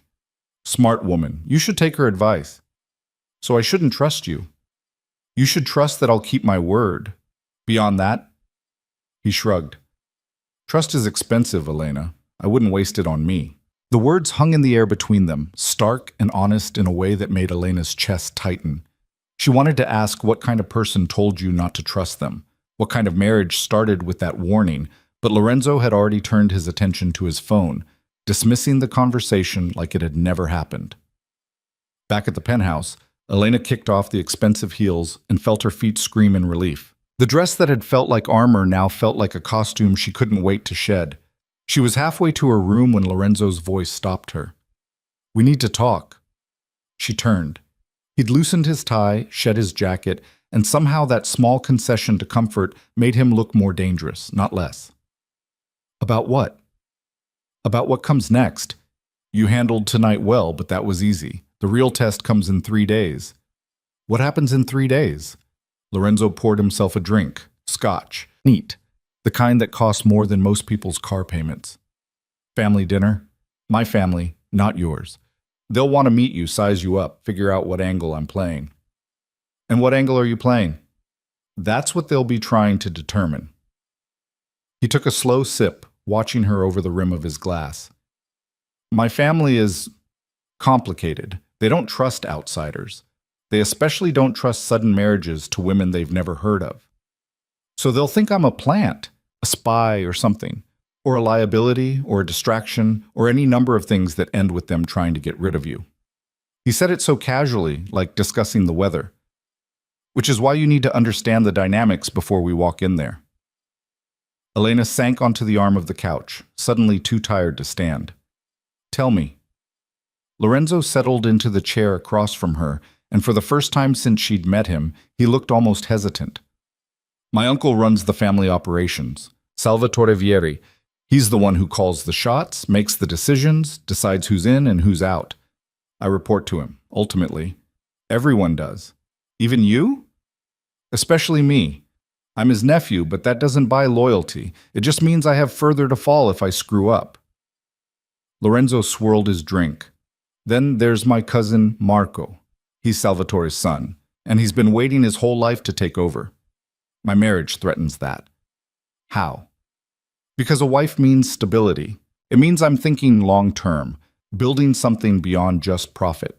It makes me look like succession material, and Marco doesn't like competition." Elena processed that. "So your cousin is going to hate me because I make you look good. He's going to hate you because you exist. The rest is just details." Lorenzo finished his drink and set the glass down with a soft click. "There'll be others there too. Associates, hangers-on, people looking for any weakness they can exploit. You need to be perfect, Elena. No cracks, no hesitation, no doubt. They need to believe you're exactly where you want to be. And if they don't believe it, then things get complicated. More complicated than marrying a stranger to save my family's company?" Lorenzo's mouth twitched, not quite a smile, but close. Significantly more. The dinner was at Salvatore's estate in Connecticut, which meant another car ride spent in tense silence while Elena tried to remember all the details Lorenzo had drilled into her over the past 3 days. Don't ask questions about business. Don't volunteer information. Don't leave his side unless absolutely necessary. Don't trust anyone, not even people who seemed friendly. Especially not people who seemed friendly. "You look nervous," Lorenzo said as they turned onto a long private drive lined with security cameras. "I am nervous." "Don't be. They can smell fear like sharks smell blood." He glanced at her. "You survived Marcus Hale and a bitter divorce. You survived losing everything and starting over. You can survive one dinner with my family." "Your family sounds significantly more dangerous than my ex-husband." "They are. But unlike your ex-husband, they have rules, codes. As long as you don't break those, you'll be fine." Elena wanted to ask what happened if you did break them, but the car was pulling up to a house that looked more like a fortress. Stone walls, iron gates, men in suits stationed at intervals that suggested security, not staff. Lorenzo helped her out of the car, his hand warm and steady on hers, and she realized this was the first time he'd voluntarily touched her since their staged kiss at the wedding chapel. "Ready?" he asked. "No." "Good answer. Neither am I." The front door opened before they reached it, revealing a woman in her 60s with steel gray hair and eyes that could cut glass. She looked Lorenzo up and down, then turned that dissecting gaze on Elena. "So this is the mysterious wife," the woman said. Her accent was thicker than Lorenzo's, old world in a way that suggested she'd been born somewhere else and never quite left it behind. "Lorenzo, you didn't mention she was so young." "Aunt Carlotta." Lorenzo bent to kiss her cheek. "Elena, this is my uncle's wife. She runs the household." "Among other things," Carlotta said dryly. She held out her hand to Elena, and when Elena took it, Carlotta's grip was surprisingly strong. "Welcome to the family, child. I hope you know what you've gotten yourself into." "I'm beginning to," Elena said, because honesty seemed safer than lies with this woman. Carlotta's expression shifted. Not quite approval, but something close. Come. Everyone's waiting." The interior of the house was exactly what Elena expected. Old money trying to look older, with oil paintings of stern-faced ancestors and furniture that probably predated the Revolutionary War. They walked through hallways that felt more like museums until they reached a dining room where a long table was set for at least 20 people. Most of the seats were already occupied. At the head of the table sat a man who could only be Salvatore Vieri, broad-shouldered, silver-haired, with Lorenzo's dark eyes and none of his careful control. He looked like someone who'd built an empire with his bare hands and wasn't ashamed of the blood it had taken. "Lorenzo!" Salvatore's voice boomed across the room. "Finally! We were beginning to think you'd run off with your new bride and forgotten about us." "Never, Uncle." Lorenzo guided Elena forward with a hand on her back. "Elena, my Uncle Salvatore. Uncle, my wife Elena." Salvatore stood, which made everyone else at the table stand too, a ripple effect of respect that was almost choreographed. He walked around the table and stopped in front of Elena, studying her with an intensity that made her want to step back. She held her ground. "So you're the one who caught my nephew," Salvatore said. "Must be something special about you. Lorenzo doesn't do anything without calculating every angle first." "I'm not sure I caught him," Elena said. "I think it was more of a mutual agreement." Salvatore laughed, a big, genuine sound that seemed to surprise everyone in the room. "She's got spine. I like that. Too many women these days, they fold the minute you look at them hard. Not this one." He clapped Lorenzo on the shoulder. "You chose well, nephew. For once." Lorenzo's expression didn't change, but Elena felt him relax fractionally beside her. "Thank you, Uncle." They took their seats, Lorenzo next to his uncle, Elena beside Lorenzo, directly across from a man who had to be Marco. He was younger than Lorenzo, maybe 30, with the kind of pretty boy looks that probably got him whatever he wanted until someone hit him. The smile he gave Elena was all teeth and no warmth. "Welcome to the family," Marco said. "I'm sure Lorenzo's told you all about us." "Some," Elena said carefully. "I'm sure he has. My cousin's very thorough. Likes to control every variable, know every outcome before he makes a move." Marco sipped his wine. "Makes you wonder what outcome he was looking for when he married you."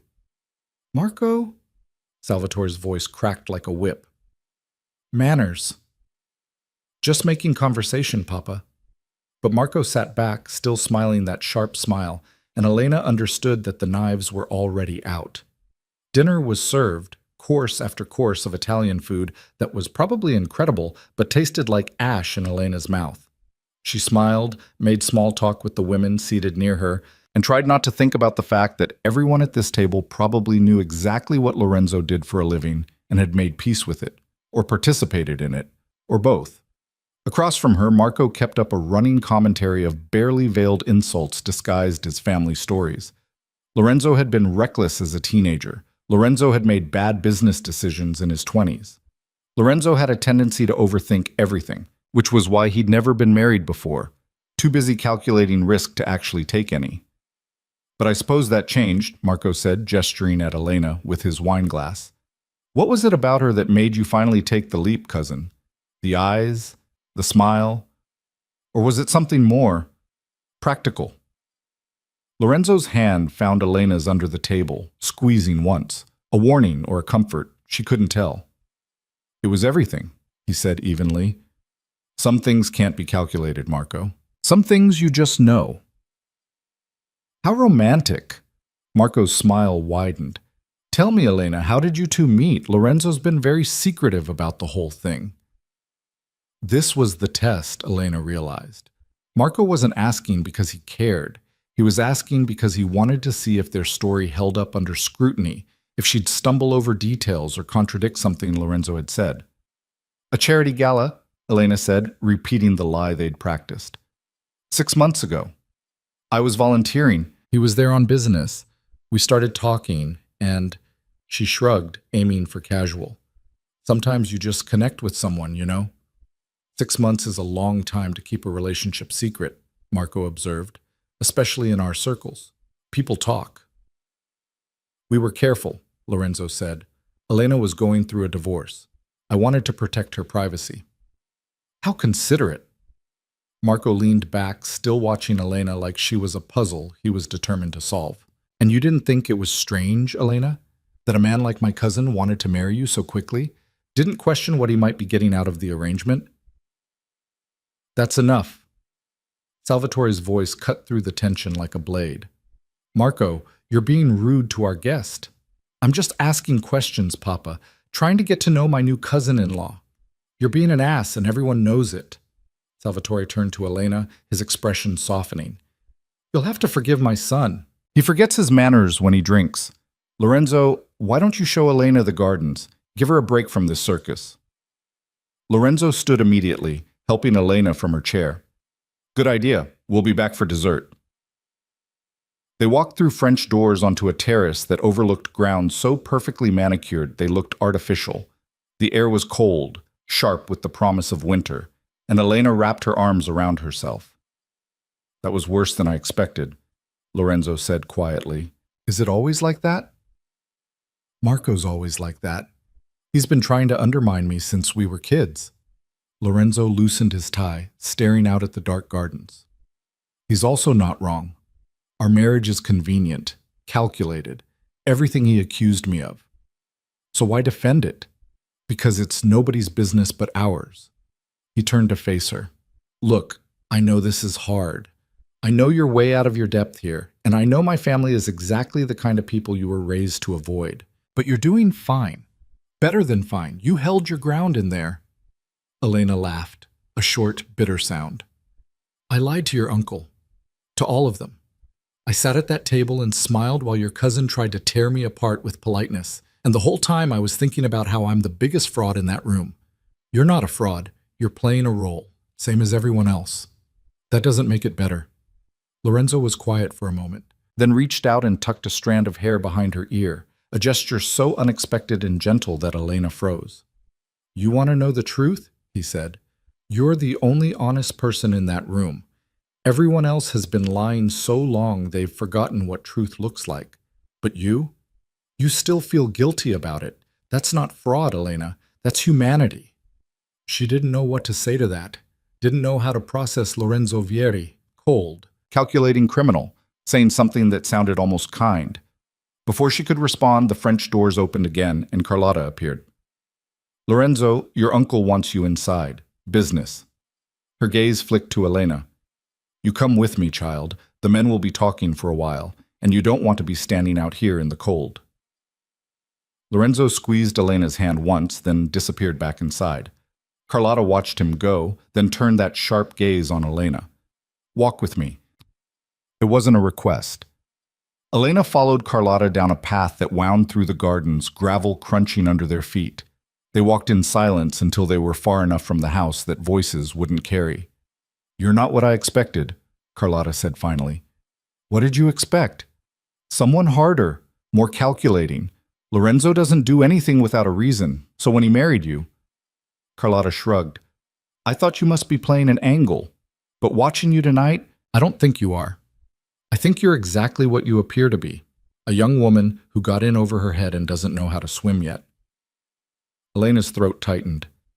Is it that obvious? Only to someone who's been watching this family for 40 years. To the men in there? No. They see what they want to see, another acquisition, another asset. But I see a girl who's terrified and trying very hard to hide it. They reached a fountain, water trickling despite the cold. Carlotta sat on the edge, patting the stone beside her. Elena sat. Let me tell you something about this family, Carlotta said. The men, they think they run everything. They make the decisions, move the money, decide who lives and who doesn't. But the women? We survive them. We outlive them. We raise their children and bury their bodies and keep the family going when they're too stupid or too dead to do it themselves. You understand what I'm saying? I think so. You're Lorenzo's wife now. That means your family, whether Marco likes it or not, whether Salvatore trusts you or not. And family looks out for family. Carlotta pulled a card from her pocket and pressed it into Elena's hand. That's my private number. You call me if anything happens. If Lorenzo gets himself into trouble he can't get out of. If someone threatens you. If you need help and don't know where else to turn. You call me. Elena stared at the card. Why would you help me? Because I see something in you that reminds me of myself 40 years ago. And because Lorenzo chose you, which means either he sees something worth protecting or he's made a mistake. Either way, you'll need someone in your corner who isn't a man. Carlotta stood, smoothing her dress. Come, we should get back before they start wondering where we went. They returned to find the men gathered in what Salvatore called his study, a room full of leather and dark wood and cigar smoke despite the no-smoking laws. Lorenzo looked up when Elena entered, something tense in his shoulders relaxing when he saw her. Everything all right? He asked quietly. Fine. Your aunt gave me a tour of the gardens. He didn't look convinced, but Salvatore was already talking again, pulling Lorenzo back into whatever conversation was happening. Elena found a seat near the door, trying to be invisible, while the men discussed shipping routes and payment schedules and other things that sounded almost legitimate but probably weren't. Marco appeared beside her, holding 2 glasses of wine. He offered her one. Peace offering, he said. I was an ass at dinner. Elena took the glass but didn't drink. You were. It's nothing personal. I just need to make sure you're not here to hurt my family. I'm not here to hurt anyone. That's what they all say. Marco sipped his wine, watching the men. You know what Lorenzo does, right? What all of this is? I know enough. Do you? Do you know how many people he's hurt, how many lives he's ruined?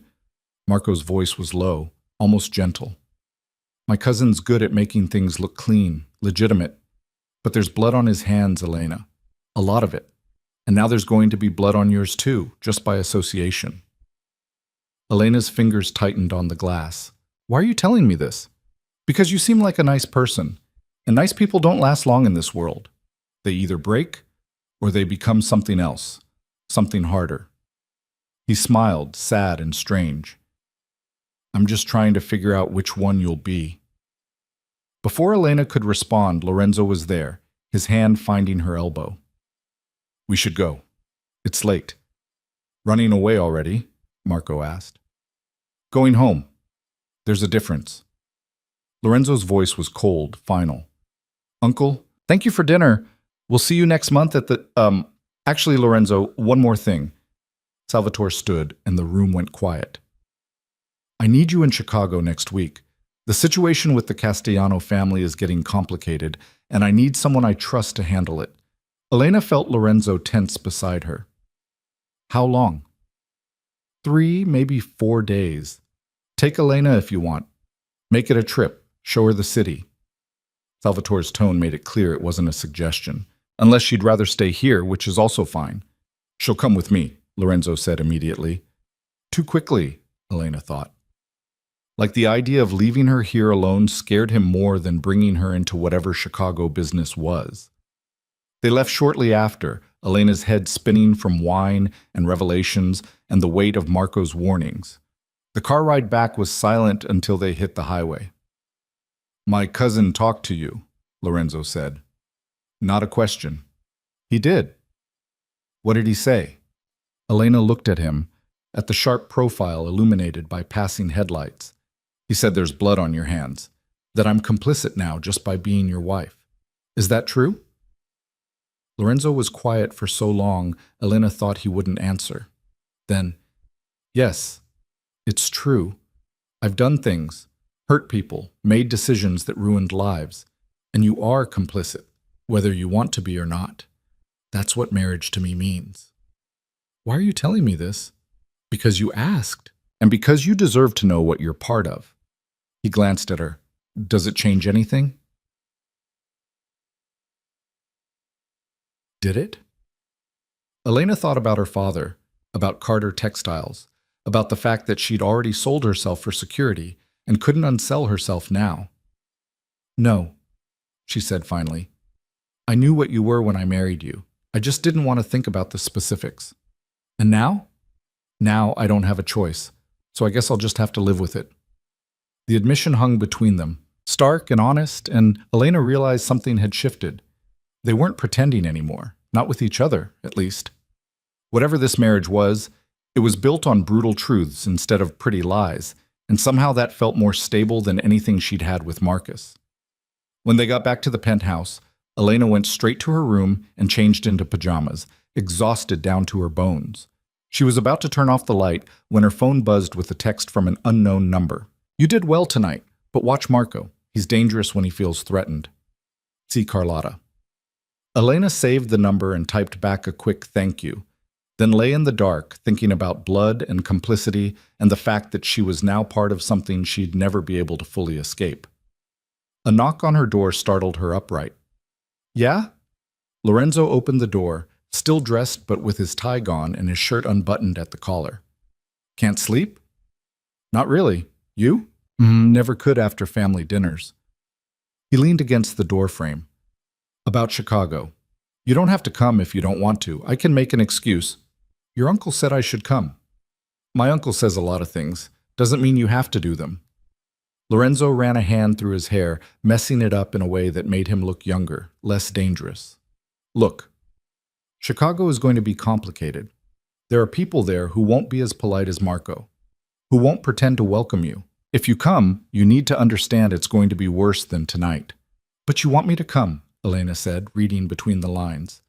I want you safe, which means keeping you where I can see you. So I'm not safe here alone? Lorenzo's jaw tightened. Let's just say my family has a way of testing boundaries when I'm not around. Better you come with me. Elena pulled her knees to her chest, thinking. Chicago meant more lies, more dangerous people, more situations she didn't understand. But it also meant not being alone in this penthouse, not being vulnerable to whatever Marco or anyone else might do while Lorenzo was gone. Okay, she said. I'll come.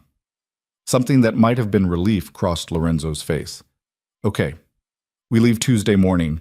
Pack for cold weather. Chicago in November is brutal. He turned to leave, then paused.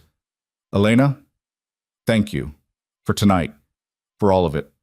I know it wasn't easy. None of this is easy. No, he agreed. But you're handling it anyway. That takes strength. After he left, Elena sat in the dark and tried to figure out when exactly she'd stopped hating Lorenzo Vieri and started... what? Not trusting him, exactly, but maybe understanding him. Seeing past the cold exterior to whatever was underneath, something harder and more complicated than she'd expected. The next few days passed in a strange kind of limbo. Lorenzo was gone most of the time, handling business he didn't explain. Elena spent her days exploring the city, meeting with her father to discuss the company's restructuring, and trying not to think too hard about what her life had become. The creditors were backing off, just like Lorenzo promised. Carter Textiles was stabilizing, orders coming in, the factory humming back to life. Her father looked 10 years younger, the stress lines around his eyes easing for the first time since her mother's death. I don't know what I did to deserve you and Lorenzo, her father said over lunch in his study, documents spread between them. But I'm grateful. The company's going to survive, sweetheart, because of you. The guilt was immediate and overwhelming. It's not because of me, Dad. It's because of Lorenzo. It's because you found someone who cares about you enough to care about what matters to you. That's everything, Elena. He reached across the table and squeezed her hand. I know the divorce was hard. I know Marcus broke something in you. But seeing you with Lorenzo, seeing how he looks at you, gives me hope that you're going to be okay. Elena wanted to scream that it was all fake, that Lorenzo didn't love her, that everything her father believed was a carefully constructed lie. Instead, she smiled and said, I'm going to be fine, Dad. We both are. When she got back to the penthouse that evening, she found Lorenzo in his office, the one room he'd told her was off limits. The door was open, and he was on the phone speaking rapid Italian, his free hand pressed against his temple like he had a headache. He looked exhausted, worn down in a way she'd never seen. She must have made a noise because he looked up, saw her, and ended the call abruptly. "Sorry," Elena said. "I didn't mean to interrupt." "You didn't. I was just finishing." He stood, stretching like his back hurt. "How's your father?" "Good. Happy. The company's doing well." "Good." Lorenzo walked over to the window, staring out at the city. "I kept my end of the bargain." "You did. So why do you look so miserable?" The question surprised her. Elena leaned against the doorframe, studying him. "Because lying to my father makes me feel like garbage. Because every time he thanks me for finding you, I want to tell him the truth and watch his world fall apart. Because this whole thing is built on deception, and I'm not sure I'm strong enough to keep it up for 18 months. Lorenzo turned to face her. "You are. Strong enough, I mean. Stronger than you think." "How would you know?" "Because weak people break under pressure. You're still standing." He crossed the room, stopping close enough that Elena could see the fine lines around his eyes, the shadow of stubble on his jaw. "Chicago's going to test that strength. I need to know you're ready." "I already said I'd come." "I know, but saying and doing are different things." Lorenzo's gaze held hers. "When we're in Chicago, you're going to see things that might scare you, hear things that might make you question whether you made the right choice marrying me. And you're going to have to smile through all of it and pretend it's normal. Can you do that?" Elena thought about the family dinner, about Marco's warnings, about blood and complicity and the price of survival. "I don't know, but I guess we'll find out." Lorenzo's mouth twitched, almost a smile. "That's the most honest answer you've ever given me. I'm trying this new thing where I stop lying to myself. Thought I'd start with the small stuff." This time he did smile, brief and genuine. "Small stuff, right, like marrying a criminal and joining his family business." "Exactly. Baby steps." The moment hung between them, strange and almost comfortable, until Lorenzo's phone rang again and the walls came back up. He answered in Italian, his expression closing off, and Elena left him to his secrets. Tuesday morning came too fast. Elena packed for Chicago the way she'd packed for Vegas, minimal clothes, maximum anxiety, and tried to prepare herself for whatever was coming. Lorenzo had been tense all morning, making phone calls and checking details with the kind of obsessive precision that suggested this trip was more important than he'd let on. The flight was on a commercial airline this time, first class but not private, which surprised Elena. Lorenzo explained that sometimes being invisible was better than being noticed, and private jets attracted attention they didn't need. They sat side by side in silence, Lorenzo working through documents while Elena stared out the window and tried to imagine what Chicago would bring. They landed in late afternoon, the sky already graying with winter clouds. A car was waiting, black sedan, tinted windows, driver who nodded at Lorenzo with the same fearful respect Elena had seen everywhere else. Chicago looked like New York's colder, windier cousin, all steel and glass and people hurrying against the brutal lake wind. The hotel was downtown, expensive in an understated way that suggested mob money rather than old money. Lorenzo checked them in under his real name. No hiding here, apparently, and they rode the elevator to a suite on the top floor. "We have dinner tonight with the Castellanos," Lorenzo said, unlocking the door. "Remember Sophia from the party? The one who told me not to trust anyone?" "That's her. Her father, Carlo, runs operations here. He and my uncle have been partners for 30 years, but recently there's been friction. My job is to smooth things over, find out what's causing the problem, fix it before it becomes a war." Elena set down her suitcase. "And my job?" "Be charming, be observant. Tell me afterward if you notice anything strange." "Strange how?" "Strange like people being too friendly or too hostile, like conversations that stop when you enter the room. Like anyone asking questions about our marriage or my uncle or what I'm doing in Chicago." Lorenzo was unpacking as he talked, hanging suits with military precision. The Castellanos are good people mostly. But good people do bad things when they're scared, and something's gotten them scared enough to risk an alliance that's kept both families profitable for decades. So we're walking into a powder keg. More or less, he checked his watch. We have 3 hours. Get some rest, then get ready. And Elena? Yeah? Don't drink too much tonight. I need you sharp. The dinner was at a restaurant that probably wasn't in any guidebooks. The kind of place where they didn't ask for your name because they already knew who you were. Carlo Castellano was waiting when they arrived. A man in his 50s with graying temples and eyes that had seen enough violence to last several lifetimes. Sofia sat beside him, dressed in black and looking like she'd rather be anywhere else. Lorenzo. Carlo stood, embracing Lorenzo like family. It's been too long, and this must be the wife I've heard so much about. Elena? Lorenzo said. My wife. Elena, Carlo Castellano, and his daughter Sofia. We've met, Sofia said, giving Elena a tight smile. At the Torino party. How are you adjusting to married life? Still adjusting, Elena admitted. That's honest. I like honest. Sofia gestured to the seat beside her. Sit. Let the men talk business while we discuss more interesting things. The evening split along predictable lines, Lorenzo and Carlo deep in conversation about shipping routes and payment schedules, while Sofia asked Elena pointed questions about how she was really doing, whether Lorenzo was treating her well, whether she understood what she'd married into. He's been decent, Elena said carefully.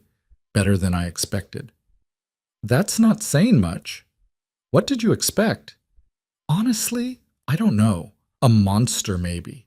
Or at least someone who didn't care whether I lived or died as long as I played my part. Sofia studied her, then leaned closer. Can I give you some advice? Everyone in your world seems very eager to give me advice. That's because you look like someone who desperately needs it. Sofia glanced at their husbands. Not husbands in her case, Elena realized, just her father. Lorenzo's not a monster, but he's also not safe. And the worst part is that he'll make you feel safe right up until the moment he can't protect you anymore. Don't mistake his care for something it's not. What is it then? Possession, control, the same thing men in this world always want. Sofia sipped her wine. Just remember, you're not his partner, Elena. You're his investment. The moment you stop being profitable, the protection stops too. The words echoed what Marco had said, what half a dozen people had implied, and Elena was starting to wonder if everyone was wrong, or if she was the one who didn't understand what she'd gotten into. Dinner ended with handshakes and promises to talk more tomorrow. Lorenzo was quiet on the drive back to the hotel, his jaw tight, and Elena knew something had gone wrong, even if she couldn't pinpoint what. Did you get what you needed? She asked. No, Carlo's hiding something. Lorenzo loosened his tie, frustrated. He's scared of something, and he won't tell me what, which means either he doesn't trust me or he thinks I'm part of the problem. Are you? That's the question, isn't it? He looked at her. Did Sofia say anything useful? Elena hesitated, then decided honesty was less dangerous than half-truths. She said, you'll protect me until I stop being profitable, that I'm an investment, not a partner. Lorenzo was quiet for a long moment. That's what she thinks? That's what everyone thinks. And you? What do you think? Elena looked at him, really looked at him, past the expensive suit and the careful control, trying to see what was underneath. I think you're more complicated than people give you credit for, but I also think everyone might be right. I don't know yet. Fair enough. Lorenzo turned back to the window. At least you're honest about it. Back at the suite, Elena changed into pajamas and was about to turn in when she heard raised voices from the living room. She cracked open her door and listened. Lorenzo was on the phone, speaking Italian too fast for Elena to catch more than scattered words. But his tone was clear, angry, frustrated, barely controlled. Someone had done something he didn't like, or hadn't done something he'd ordered, and he was making sure they understood the consequences. When he finally hung up, Elena heard him pour a drink, then another. She should go back to bed, give him privacy. Instead, she found herself walking into the living room. Lorenzo stood by the window, glass in hand, staring out at Chicago's lights. He looked older suddenly, worn down by whatever weight he carried. "Trouble?" Elena asked. "Always." He didn't turn around. "You should be asleep." "So should you." "Can't. Too much to think about." He finally looked at her, and something in his expression was different, less guarded, more human. "You ever feel like you're one mistake away from everything falling apart?" The question surprised her. "Every day since I married you." Lorenzo laughed, short, bitter. "At least you're honest about it." He drained his glass. "Go to bed, Elena. Tomorrow's going to be worse than today, and you'll need your strength." "What happens tomorrow?" "I meet with Carlo again. Without you this time. And I find out what he's hiding before it gets us all killed." The casual way he said it, "gets us all killed," sent ice through Elena's veins. "Lorenzo, go to bed." It wasn't a request. Elena went, but she didn't sleep. She lay in the dark thinking about blood and complicity and the fact that somewhere in Chicago something dangerous was brewing, and she was right in the middle of it whether she liked it or not. Morning came with Elena still awake, staring at the ceiling and listening to Chicago wake up outside the hotel windows. She heard Lorenzo moving around in the suite's living area around 6, the quiet sounds of someone who didn't want to disturb anyone but couldn't stay still. By 7, she gave up on sleep and emerged to find him already dressed, coffee in hand, looking at his phone with an expression that suggested whatever messages he was reading weren't good. "You look like hell," he said without looking up. "Didn't sleep." "Neither did I." He finally glanced at her, took in the shadows under her eyes. There's coffee. You should eat something too. We're going out in an hour." "I thought you were meeting Carlo alone." "I was.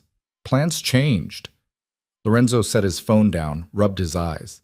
"Sophia called me at 5 this morning, said her father wants to meet with both of us, somewhere public, somewhere safe. That means he's more scared than I thought." Elena poured coffee with hands that weren't quite steady. "Scared of what?" "That's what I need to find out." He stood, walked to the window. "When we get there, let me do the talking, but pay attention to everything, who's watching us, who's too interested, who's trying too hard not to look interested. Can you do that?" "I can try." "That'll have to be good enough." They met the Castellanos at a cafe in Little Italy, the kind of place where old men played chess and argued in Italian while their wives gossiped over espresso. Carlo and Sophia were already there, seated at a corner table with clear sightlines to all the exits. Elena noticed that detail and wondered when she'd started thinking like someone in Lorenzo's world. Carlo looked worse than he had last night, older, more haggard, like he'd aged a decade overnight. Sophia sat beside him with her hand on his arm, protective in a way that made Elena's chest ache. "Thank you for coming," Carlo said as they sat down. His voice was rough, strained. "I know this is irregular." "You sounded worried on the phone," Lorenzo said. "What's going on?" Carlo glanced around the cafe, then leaned forward. "I'm going to ask you something, and I need you to tell me the truth. Can you do that?" "Depends on the question." "Did Salvatore send you here to kill me?" The words hung in the air like a bomb that hadn't exploded yet. Elena felt her breath catch, felt Lorenzo go very still beside her. Sophia's hand tightened on her father's arm. "No," Lorenzo said quietly. "He sent me here to find out why our partnership is falling apart. That's all." "You swear it?" "On my life." "Carlo, what the hell is going on? Why would you think—" "Because someone's been sending me messages. Photos of my house, my office, Sophia's apartment, always with the same note. Salvatore sends his regards. Says. Carlo pulled out his phone, showed Lorenzo a series of images that made Elena's stomach turn. 3 weeks of this, escalating. Yesterday they sent a photo of Sophia at her gym with a red X over her face.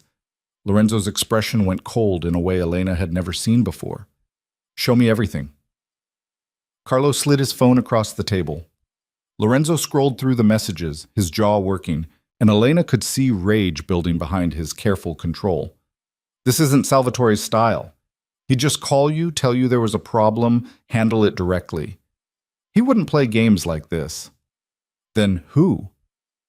Someone who wants us to go to war with each other. Someone who benefits if the alliance falls apart. Lorenzo looked at Sofia. Has anyone approached you recently? Offered you deals? Asked questions about your father's business? Marcus Torino, Sofia said immediately. He's been calling, wanting to meet. Said he had an opportunity that would interest my father. Torino. Lorenzo said the name like a curse. He was at the party where I introduced Elena. He's been trying to expand into Chicago for years, but he can't as long as we have the territory locked down. If he can turn you against Salvatore, then the alliance collapses and he moves in to fill the vacuum, Carlo finished. That son of a bitch. We need proof, Lorenzo said. Right now it's just theory. Carlo, I need you to meet with Torino. Tell him you're interested in whatever he's offering. Wear a wire, get him talking, see if he admits to the threats. And if he does? Lorenzo's smile was sharp and cold. Then I handle it, personally. Elena watched this conversation happen and felt like she was watching a foreign film without subtitles. These people were discussing surveillance and violence like it was normal business, and nobody seemed troubled by any of it except her. Elena, Sofia's voice cut through her thoughts. You're very quiet. I don't have anything useful to contribute. That's not true. You're seeing all this fresh, without our biases. Does anything about this seem off to you? Everyone was looking at her now. Elena swallowed hard, forcing herself to think past the fear. The photos, she said slowly, they're all taken during the day, right? In public places where there are lots of people? Carlo nodded. So? So whoever's taking them isn't trying to hide. They want you to know you're being watched. That's not reconnaissance, that's intimidation. They're trying to scare you into making a mistake. Lorenzo looked at her with something that might have been respect. She's right. This whole thing is theater. Torino wants you paranoid enough to act without thinking, desperate enough to take whatever deal he's offering. Which means we need to turn the tables, Sofia said. Make him think it's working while we gather evidence. They spent the next hour planning, Carlo and Lorenzo working out details while Sofia and Elena sat in careful silence. Elena watched Lorenzo operate and saw a different side of him, strategic, precise, but also protective of Carlo in a way that seemed genuine. He cared about this alliance, about these people, even if he'd never admit it. Finally, Carlo stood, embracing Lorenzo. Thank you for believing me, for not assuming Salvatore sent you to clean up a problem. You're family, Lorenzo said simply. That means something. After they left, Lorenzo steered Elena toward the waterfront, walking in silence until they found a bench overlooking the lake. The wind was brutal, cutting through Elena's coat like it wasn't there, but Lorenzo seemed not to notice. You did good back there, he said. I barely said anything. You said the right thing. That's worth more than saying a lot of wrong things. He was quiet for a moment, watching the water. This is what my life looks like, Elena. Threats and counter-threats, alliances that shift like sand, people trying to kill each other over territory and pride. You sure you want to be part of it? I'm already part of it. I don't think I get to back out now. You could. I could arrange it. Divorce, settlement, protection. You'd be set for life. Elena looked at him. Is that what you want? I'm asking what you want. It was a fair question, and Elena didn't have a good answer. What did she want? A few weeks ago, she would have said safety, security, enough money to save her father's company. She had all that now. But somewhere along the way, things had gotten complicated. She'd started to see Lorenzo as more than just a transaction, started to understand the weight he carried, the impossible choices he made daily. I want to see this through, she said finally. Whatever this is. I made a commitment, and I'm not walking away from it. Lorenzo studied her for a long moment. You're either very brave or very stupid. Can it be both? He almost smiled. Yeah, I guess it can. They stayed there until the cold became unbearable, then walked back to the hotel in silence that felt less hostile than it used to. Elena was learning to read Lorenzo's moods, the subtle shifts in his expression that meant he was thinking, planning, calculating odds. Right now he looked worried, which scared her more than anything else. If Lorenzo Vieri was worried, things must be very bad. That night, Elena lay in bed listening to Lorenzo make phone calls in Italian, his voice low and urgent. She caught Salvatore's name several times, Torino's too, and words that sounded like warnings. Whatever was happening in Chicago was bigger than a simple alliance dispute. It was something that could get people killed, including them. She must have dozed off eventually because she woke to silence and darkness and the feeling that something was wrong. The suite was too quiet. Elena slipped out of bed, padding into the living room, and found it empty. Lorenzo's bedroom door was open, his bed untouched. He was gone. Panic hit immediately. Elena checked her phone. Nothing. Checked the bathroom, the hallway outside, came back to the suite, and tried to think rationally. Maybe he'd gone to meet Carlo. Maybe this was normal. Maybe she was overreacting. Then she saw the note on the kitchen counter, Lorenzo's sharp handwriting. Stay inside. Lock the door. Don't answer for anyone but me. Elena's hands shook as she locked the deadbolt, the chain, everything. She tried calling Lorenzo, but it went straight to voicemail. Tried texting, nothing. She was alone in a hotel in Chicago with no idea what was happening, or if Lorenzo was safe, or if someone was coming for her next. The hours crawled by. Elena sat on the couch with all the lights on, jumping at every sound. At some point, she must have fallen asleep because she woke to pounding on the door and Lorenzo's voice saying her name. She fumbled with the locks, threw the door open, and found Lorenzo standing there with blood on his shirt and a cut above his eyebrow that was still bleeding. What happened? Elena grabbed his arm, pulling him inside. Are you hurt? Should I call? I'm fine, it's not my blood. Lorenzo let her guide him to the bathroom, sat on the edge of the tub while she dampened a towel. Most of it's not my blood, anyway. Most of it? Elena pressed the towel to his forehead, trying to stop the bleeding. Lorenzo, what the hell happened? Torino moved faster than I expected. Sent people to Carlo's house tonight. If I hadn't been there... He stopped, jaw tight. They're dead now. Carlo's safe. But this is officially a war. Elena's hands were shaking so badly she could barely hold the towel. You killed them. I did what I had to do to protect my family. Lorenzo caught her wrist, held it steady. I told you this was what my life looked like. This is the reality, Elena. Blood and violence and impossible choices. If you can't handle that, you need to leave now. I'm not leaving. Then you need to understand something. He stood, towering over her in the small bathroom. This gets worse from here. Torino's going to retaliate. He's going to come after everyone I care about, which means he's going to come after you. I can protect you, but only if you do exactly what I say. No questions, no hesitation. Can you do that? Elena looked at the blood on his shirt, the cut on his face, the cold fury in his eyes. She should be terrified, should be running. Instead, she found herself nodding.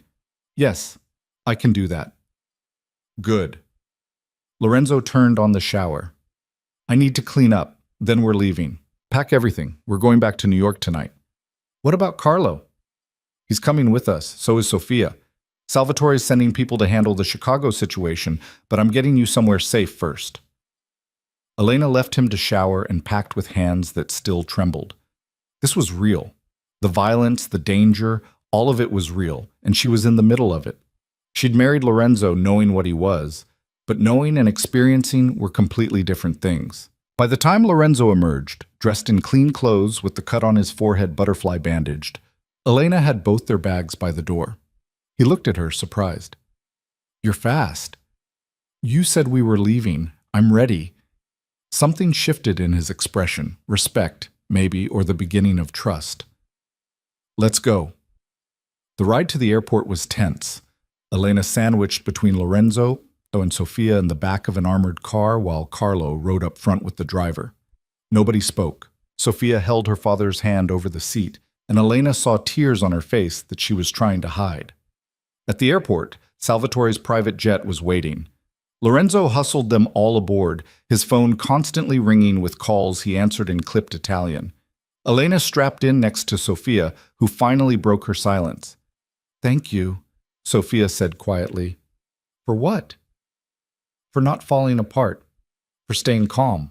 My father needs that right now. Seeing that Lorenzo's wife can handle this means maybe the alliance isn't as fragile as it looks. Elena wanted to laugh at the irony. She wasn't handling anything. She was barely keeping it together, surviving moment to moment, pretending she was fine when really she wanted to scream. "I'm terrified," Elena admitted. "Good. That means you're not stupid." Sophia wiped her eyes. "But you're still here, which means you're braver than you think." The flight back to New York felt endless. Carlo slept fitfully, exhausted from adrenaline crash. Sophia stared out the window. Lorenzo made phone calls, coordinated with Salvatore, arranged protection for everyone, and Elena sat in the expensive leather seat and tried to process what her life had become. When they finally landed, dawn was breaking over New York. Salvatore was waiting at the airfield with enough security to start a small war, pulling Carlo into an embrace that looked genuinely relieved. "You're safe," Salvatore said. "That's what matters." "Thanks to your nephew." Carlo clapped Lorenzo on the shoulder. "He saved my life, saved Sophia's too." Salvatore looked at Lorenzo with something Elena couldn't quite read, pride maybe, or assessment. "You did well, as always." Then his gaze shifted to Elena. "And you, young lady, I hear you spotted something my nephew missed." Elena's throat was dry. "Just an observation?" "An important one. Lorenzo, you married a smart woman. Don't screw it up." Salvatore turned back to Carlo. "Come, let's get you somewhere secure. We have a lot to discuss." They left in a convoy of black cars, headed to Salvatore's estate. Elena and Lorenzo ended up back at the penthouse, alone for the first time since Chicago. The silence felt heavy, loaded with things neither of them knew how to say. Lorenzo headed straight for his room, started stripping off his jacket. Elena followed, standing in the doorway. "You killed people tonight," she said. "I did." "How many?" Lorenzo turned to look at her. "Does it matter?" "I don't know. Maybe." Elena wrapped her arms around herself. "I keep thinking about what Sophia said, about blood on your hands. And I thought I understood what that meant, but I didn't. Not really. Not until tonight. And now that you do understand, I'm still here." She didn't know why she said it, didn't know what she was trying to prove, but it was true. Despite everything, the violence, the danger, the reality of what Lorenzo was, she was still standing in his doorway instead of running. Lorenzo crossed the room slowly, stopping close enough that Elena could see the exhaustion in his eyes, the weight of whatever he'd done tonight. "You should be scared of me." "I am." "Then why are you still here?" "Because..." Elena struggled to find the words. "Because I think you did what you had to do. To protect Carlo, to protect your family. And maybe that makes me complicit. Maybe it makes me as bad as everyone says. But I understand why you did it, and I'm not going to judge you for surviving." Something in Lorenzo's expression cracked. He reached out, cupped her face with a hand that was still scraped from whatever fight he'd been in, and looked at her like he was seeing someone different than who he'd married. "You're not what I expected," he said quietly. "Neither are you." They stood there, caught in a moment that felt fragile and dangerous, until Lorenzo's phone rang and shattered it. He answered, listened, his expression going dark. "When?" A pause. "I'll be there in an hour." He hung up, already moving. "I have to go. Salvatore needs me at the estate." "What happened?" Torino responded. "He's threatening to go public with everything. Our business, the alliance, all of it. We need to contain this before it becomes a bigger problem." Lorenzo grabbed a clean shirt, changed quickly. "Stay here. Don't go out. Don't answer the door. I'll be back as soon as I can." "Lorenzo." "Elena, please, just this once. Don't argue. Stay here where it's safe." He left before she could respond, and Elena was alone again in the too quiet penthouse. She tried to sleep but couldn't, tried to eat but had no appetite, ended up pacing the living room and thinking about blood and violence, and the fact that she'd just told Lorenzo Vieri she understood why he killed people. What did that make her? The day crawled by. Elena checked her phone obsessively, but got nothing from Lorenzo except one text around noon. "Still dealing with this. Might be late. You okay?" She typed back, "Fine. Be careful." His response was immediate. "Always." By evening, Elena was climbing the walls. She turned on the TV, found a movie, couldn't focus. Made coffee, let it go cold, stood at the windows and watched the city light up as night fell, wondering where Lorenzo was and whether he was safe. Her phone rang just after 8. Unknown number. Elena almost didn't answer, remembered Lorenzo's warning about not talking to strangers, but something made her pick up. Hello? Elena Carter? A man's voice, smooth and unfamiliar. Or should I say, Elena Vieri now? Her blood went cold. Who is this? A friend. Someone concerned about your well-being. The man chuckled. You're in over your head, sweetheart. Married to a murderer. Caught up in a war that's going to get you killed. But I can help you. I can get you out. I don't need your help. You will. Soon. When Lorenzo can't protect you anymore. When his family turns on him. When everything falls apart. And it will fall apart, Elena. I promise you that. You'll wish you'd taken my offer. Who the hell are you? Tell Lorenzo that Marcus Torino sends his regards. And Elena, watch your back. The people closest to you are often the most dangerous. He hung up. Elena stood there shaking, the phone still pressed to her ear, and felt the world tilt sideways. Torino had her number, knew where she lived, was threatening her directly. She called Lorenzo immediately, voicemail, texted him. Torino called me. He knows my number. No response. Elena tried to stay calm, tried to think rationally, but panic was setting in. She was alone, exposed, and the man who'd just threatened Chicago was now threatening her. She needed to tell someone, needed help, needed... The lights went out.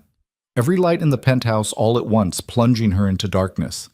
Elena's heart hammered against her ribs as she fumbled for her phone, used it as a flashlight. The building's backup generator should have kicked in immediately. They didn't. Someone had cut the power, on purpose. Elena moved toward her bedroom, thinking about the panic button Lorenzo had shown her on her first day, a switch hidden behind a painting that would alert his security. She was almost there when she heard it. The front door opening. She froze, listening. Footsteps in the hallway, heavy and deliberate. More than one person. They weren't trying to be quiet. Elena ran, stumbling in the dark toward the bedroom, her hands shaking so badly she could barely work the doorknob. She slammed it shut, locked it, shoved a chair under the handle, like that would do anything against people who'd already bypassed the penthouse's security. Where was the panic button? Behind which painting?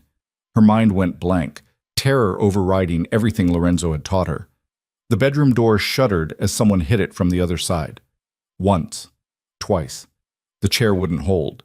Elena grabbed her phone, dialed 911, heard the operator answer. Someone's breaking into my apartment. She gasped out the address. Please, I need... The door burst open, the chair splintering like kindling. Two men filled the doorway, backlit by emergency lighting from the hallway. Elena couldn't see their faces, could only see them moving toward her. She did the only thing she could think of. She screamed. One of the men lunged. Elena threw her phone at him, backed into the corner, and felt her legs hit the bed. She was trapped. No way out. This was how it ended. Gunshots exploded through the penthouse. So loud, Elena's ears rang. The men in her doorway turned, surprised, and then Lorenzo was there, appearing like something out of a nightmare, gun in hand and fury on his face. He shot the first man without hesitation. The second tried to run, and Lorenzo shot him too, both bodies dropping like puppets with cut strings. Then he was across the room, grabbing Elena, checking her for injuries. Are you hurt? Elena, look at me. Are you hurt? She couldn't speak, couldn't breathe, just shook her head while her whole body trembled. It's okay. You're safe. I've got you. Lorenzo pulled her against his chest, one arm tight around her while he kept the gun ready in his other hand. Building security's been compromised. We need to move. Can you walk? Elena nodded, though she wasn't sure it was true. Lorenzo half carried her through the penthouse, stepping over bodies without looking at them, moving with the kind of lethal efficiency that suggested he'd done this before. More gunshots echoed from somewhere else in the building, shouting, chaos. They made it to the stairwell, started descending. Lorenzo's phone rang, and he answered without breaking stride. Salvatore. Yeah, we're both alive. Building's compromised. Torino's people got past security. He listened, jaw tight. Understood. We'll be there in 20 minutes. He hung up, kept moving. Elena focused on putting one foot in front of the other, her mind refusing to process what had just happened. The bodies, the blood. The way Lorenzo had killed two men to save her without even blinking. They reached the parking garage. Lorenzo's car was waiting, engine already running. Someone had prepared an escape route. He bundled Elena into the passenger seat, took off before she'd even fastened her seatbelt. Where are we going? She managed. Salvatore's estate. It's the safest place right now. Lorenzo drove with one hand, the other still holding his gun.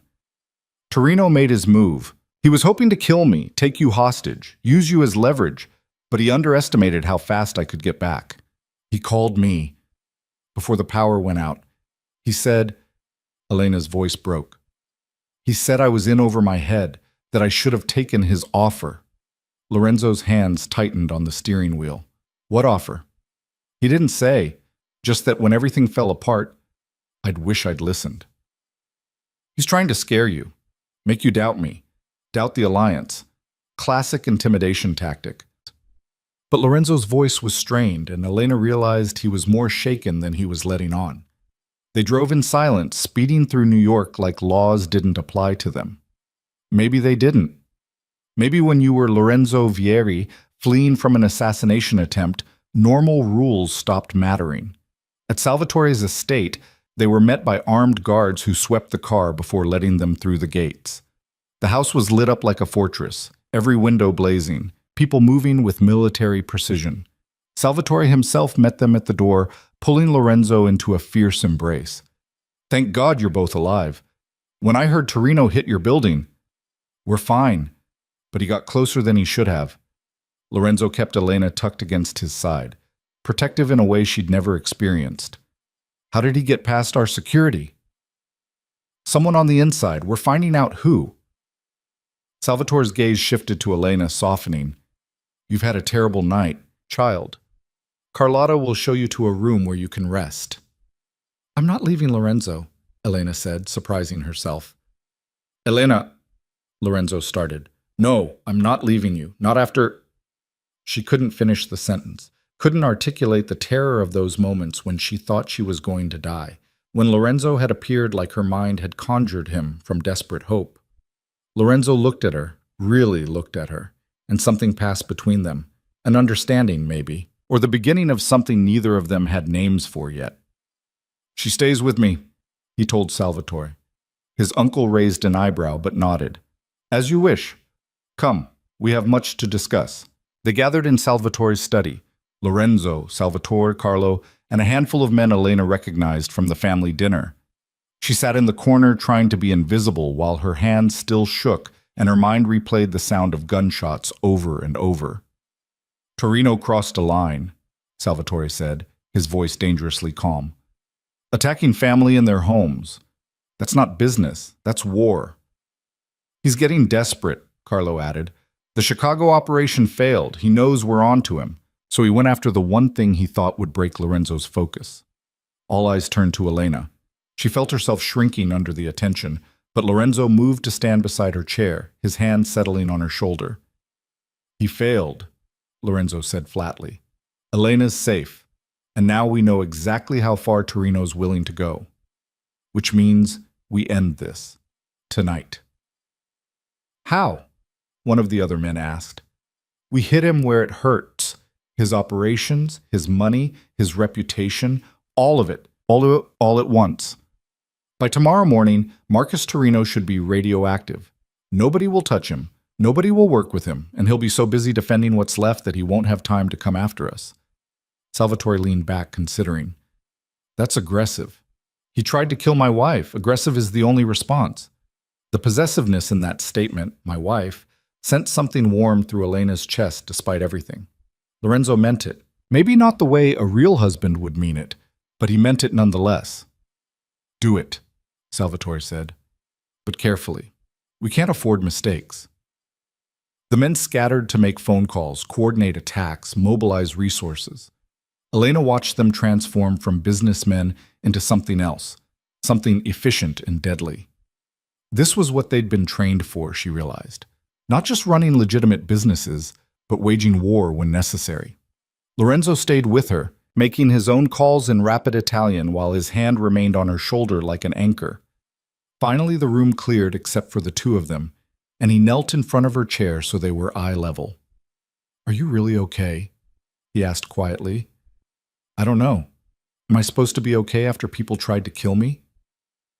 "No. You're supposed to be traumatized and angry and maybe a little broken. That's normal." His thumb traced circles on her knee, absent and soothing. "But you're still here, still functioning. That's what matters." Elena looked at him, really looked at him, and saw past the carefully constructed walls to the person underneath. Lorenzo was scared too, she realized, not of Torino, not of the violence, but of losing something he'd convinced himself he didn't care about. "You saved my life," she said. "I did what any husband would do." "We both know you're not any husband." Lorenzo's mouth twitched. "No, I guess I'm not." He stood, pulling her up with him. "Come on! You need to eat something, and then you need to sleep. Real sleep, not whatever you've been doing the past few nights." "I can't sleep after." "You can, and you will, because tomorrow's going to be complicated, and I need you sharp." He guided her out of the study and through hallways that felt less threatening now, with armed guards at every turn. "Carlotta prepared a room for us. Well, for you. But I'm not letting you out of my sight tonight, so I guess it's for both of us." The room was beautiful in an old-world way. Four-poster bed, antique furniture, windows overlooking the gardens. Someone had laid out pajamas for Elena, toiletries, everything she might need. Carlotta's work, probably. "I'll be right outside," but Lorenzo said. "If you need anything, stay." The word came out before Elena could stop it. "Please, I don't want to be alone." Lorenzo hesitated, then nodded. "Okay, I'll stay." Elena changed in the bathroom, her body moving on autopilot while her mind refused to settle.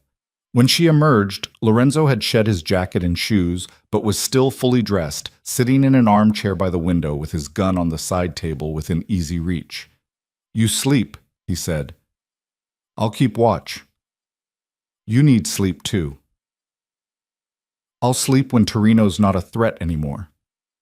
Elena climbed into the massive bed, pulled the covers up, and felt tears finally start to fall. She'd been holding them back for hours, refusing to break. But now, in the safety of this room with Lorenzo standing guard, everything crashed down at once. She cried silently, face pressed into the pillow, until she felt the bed dip and Lorenzo's hand on her back. "Hey, it's okay. You're safe now." "I was so scared," she whispered. "When those men came in, when I thought that was it, that I was going to die in that apartment and nobody would even care." "I would have cared." Lorenzo's voice was rough. "Elena, if something had happened to you..." He stopped, seemed to struggle with words he wasn't used to saying. "You matter. To me. More than you should for what this marriage was supposed to be. And I'm sorry I put you in danger. I'm sorry I didn't protect you better." Elena turned to look at him, saw guilt and something else, something vulnerable in his expression. "You did protect me. You came back in time. You saved me. Barely. If I'd been 5 minutes later, but you weren't. You were there when I needed you. That's what matters." Lorenzo was quiet for a long moment, his hand still warm against her back. "I don't know how to do this," he admitted. "Care about someone. Let them matter. I've spent my whole life keeping people at arm's length because caring is a weakness in my world. But you..." He shook his head. "You make it hard to keep that distance. Maybe you're not supposed to keep it. Maybe not. But I don't know what happens if I let you in, Elena. I don't know if I'm capable of being what you'd need." Elena sat up, facing him fully. "I don't need you to be perfect. I don't need romance or grand gestures or any of that fairy tale garbage. I just need you to be honest with me, to treat me like a person, not a possession. Can you do that?" "I can try. That's all I'm asking." They looked at each other in the dim light, and something shifted between them. something fundamental that changed the nature of everything that had come before. This wasn't a fake marriage anymore. It wasn't a transaction or a business arrangement. It was two people who'd survived something terrible together and found unexpected connection in the aftermath. Lorenzo leaned in slowly, giving her time to pull away, and kissed her. It was nothing like the perfunctory kiss at their wedding. This was real, deliberate, full of emotion he didn't know how to express any other way. Elena kissed him back, pouring everything she couldn't say into it, and felt his hand cup her face with a gentleness that contradicted everything she knew about him.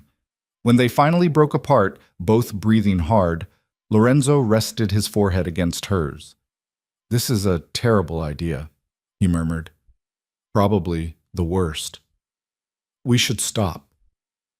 "We should?" Neither of them moved. Elena's hands had found their way to Lorenzo's chest, feeling his heartbeat racing beneath her palms. He was scared too, she realized. Scared of this, of what it meant, of where it might lead. "Stay with me," Elena said. "Not in the chair. Here." Lorenzo pulled back just enough to search her face. "Are you sure?" "I'm not sure about anything anymore, but I know I don't want to be alone tonight, and I know I trust you more than I should. So yes, stay." He kicked off his remaining clothes down to his undershirt and pants, settled beside her in the bed, and pulled her against his chest.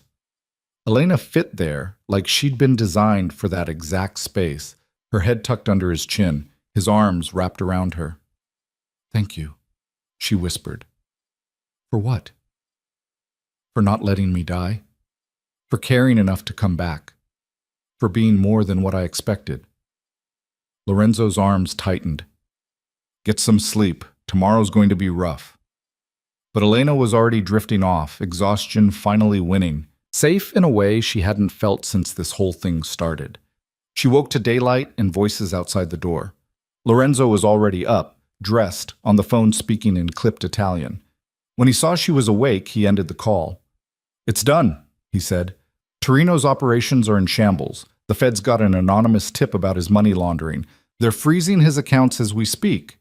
His allies are distancing themselves. By noon, he'll be completely isolated." "Is he going to retaliate?"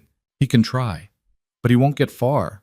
Salvatore's made it very clear what happens to people who come after family." Lorenzo sat on the edge of the bed. "How are you feeling?"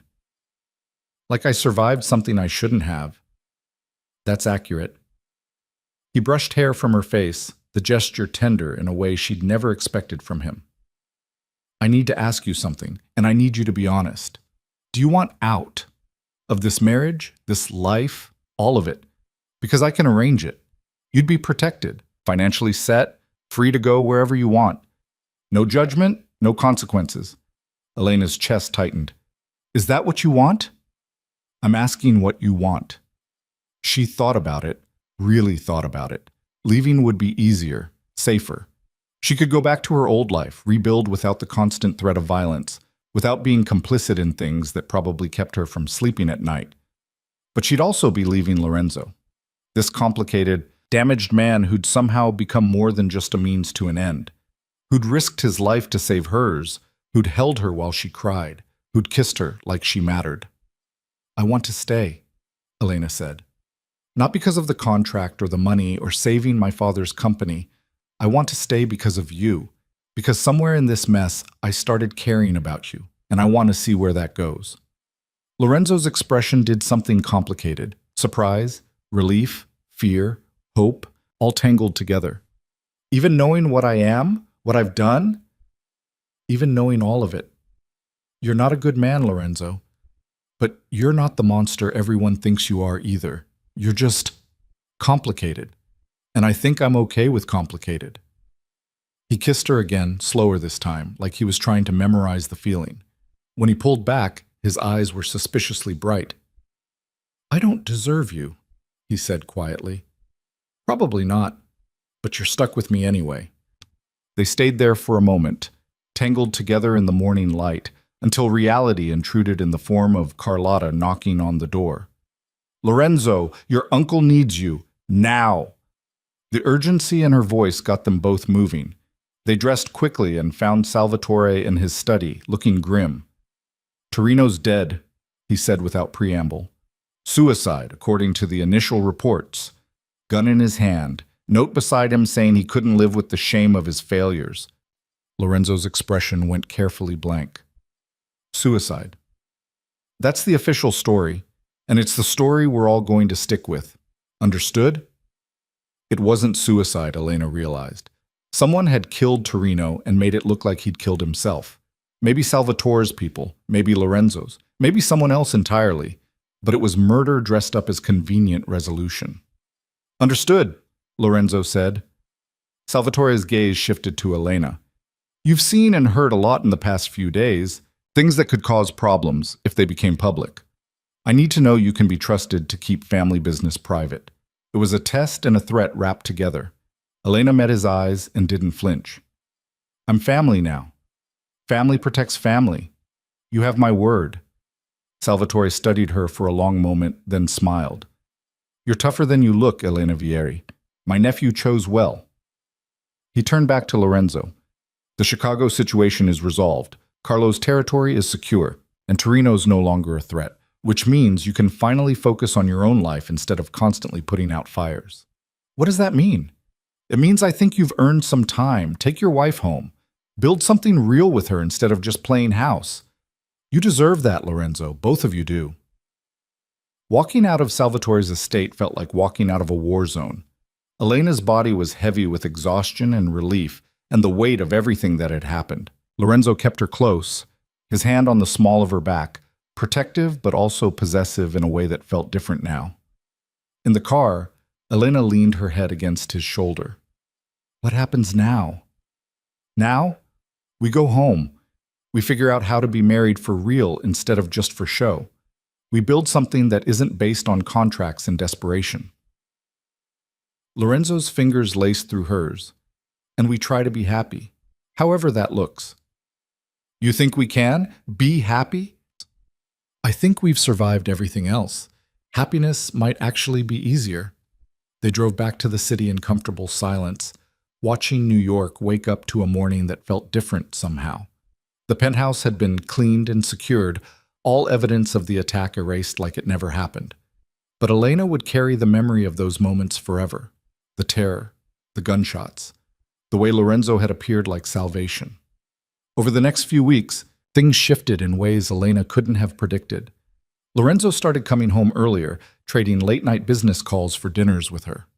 They talked, really talked, about their pasts, their fears, their hopes for whatever future they were building.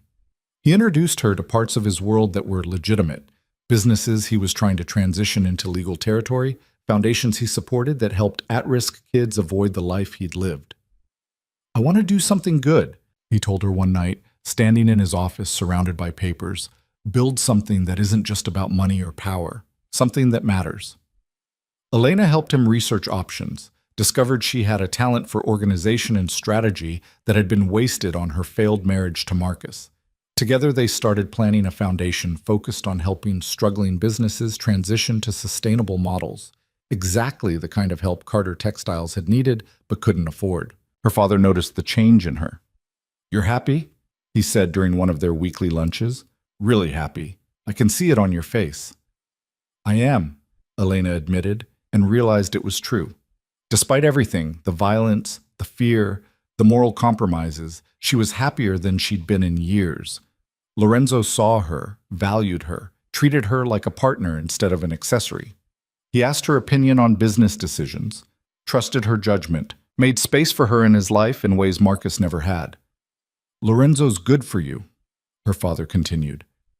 "I knew it the moment I met him. He looks at you like you're the most important thing in the world." Elena thought about that look, the way Lorenzo's eyes softened when he saw her, the way his whole demeanor changed when she entered a room. It wasn't performance anymore. It was real. 3 months after the Torino incident, Lorenzo came home with an unusual expression, nervous maybe, or uncertain. "I need to talk to you about something," he said. Elena's stomach dropped. "Okay. Our marriage, the contract. It was supposed to be 18 months, then we divorce and go our separate ways." He sat beside her on the couch, took her hand. I don't want that anymore. I don't want to divorce you. Don't want you to go anywhere. I want this to be real, permanent, but only if that's what you want too. Relief flooded through her. You're asking me to stay married to you? For real this time? I'm asking if you'll choose me again, not because of money or contracts or saving your father's company, but because you want to, because this marriage is worth keeping. Elena thought about the girl who'd stepped into Lorenzo's car that rainy night, desperate and broken and out of options. She'd been surviving, not living, going through motions because she didn't know what else to do. And now here she was, married to a complicated man with blood on his hands and surprising gentleness in his heart, building something that felt more real than anything she'd had before. Yes, she said. I choose you. I choose us. For real this time. Lorenzo's smile was brilliant and rare and worth everything she'd been through to get here. He pulled a small box from his pocket, opened it to reveal a different ring. Not the massive diamond from their fake wedding, but something simpler, more personal. A sapphire surrounded by small diamonds, elegant and understated. I want to do this right, he said. Marry you again, but this time because we love each other. Not in some Vegas chapel, but somewhere that matters. With your father there, with my family, with everyone who's important to us. What do you think? I think you're secretly a romantic under all that cynicism. Don't tell anyone. It'll ruin my reputation. They planned the ceremony for spring in the gardens at Salvatore's estate. It was small, just family and close friends, but it felt more significant than any big wedding could have been. Elena's father walked her down the makeshift aisle, tears streaming down his face, while Lorenzo waited at the end, looking like he couldn't quite believe this was happening. You're sure about this? Her father whispered. It's not too late to run. I'm sure, Dad. He's a good man. Complicated, but good. He better be, or he'll have me to answer to. The ceremony was simple. They exchanged the same vows that millions of couples had exchanged before them, but this time the words meant something. When Lorenzo slid the sapphire ring onto her finger, his hand shook slightly, and Elena realized he was just as affected as she was. I love you, he said, quiet enough that only she could hear. I don't know when it happened or how, but I love you, and I'm going to spend the rest of my life trying to deserve you. You already do, Elena whispered back, just by being honest with me, by letting me see who you really are. They kissed as husband and wife, real husband and wife this time, and the applause that followed felt like vindication. They'd started this as a business arrangement and somehow found something genuine in the wreckage. The reception was warm and full of laughter, so different from the tense family dinner months ago. Even Marco approached them, slightly drunk, and clapped Lorenzo on the shoulder. You did it, he said. Found something real in all this mess. I'm jealous, cousin, and happy for you, both of you. Thanks, Marco. Just don't forget about the rest of us now that you've gone soft. But he was smiling when he said it, and Elena realized he meant it as a blessing, not an insult. Carlotta cornered Elena near the end of the night, pressed another card into her hand. Same number, she said. Still valid. You ever need anything, you call me. Understood? Understood. Thank you for everything. Thank Lorenzo. He's the one who fought for you, who changed the rules for you. Carlotta kissed her cheek. But you changed him too. Made him human again. That's worth more than you know.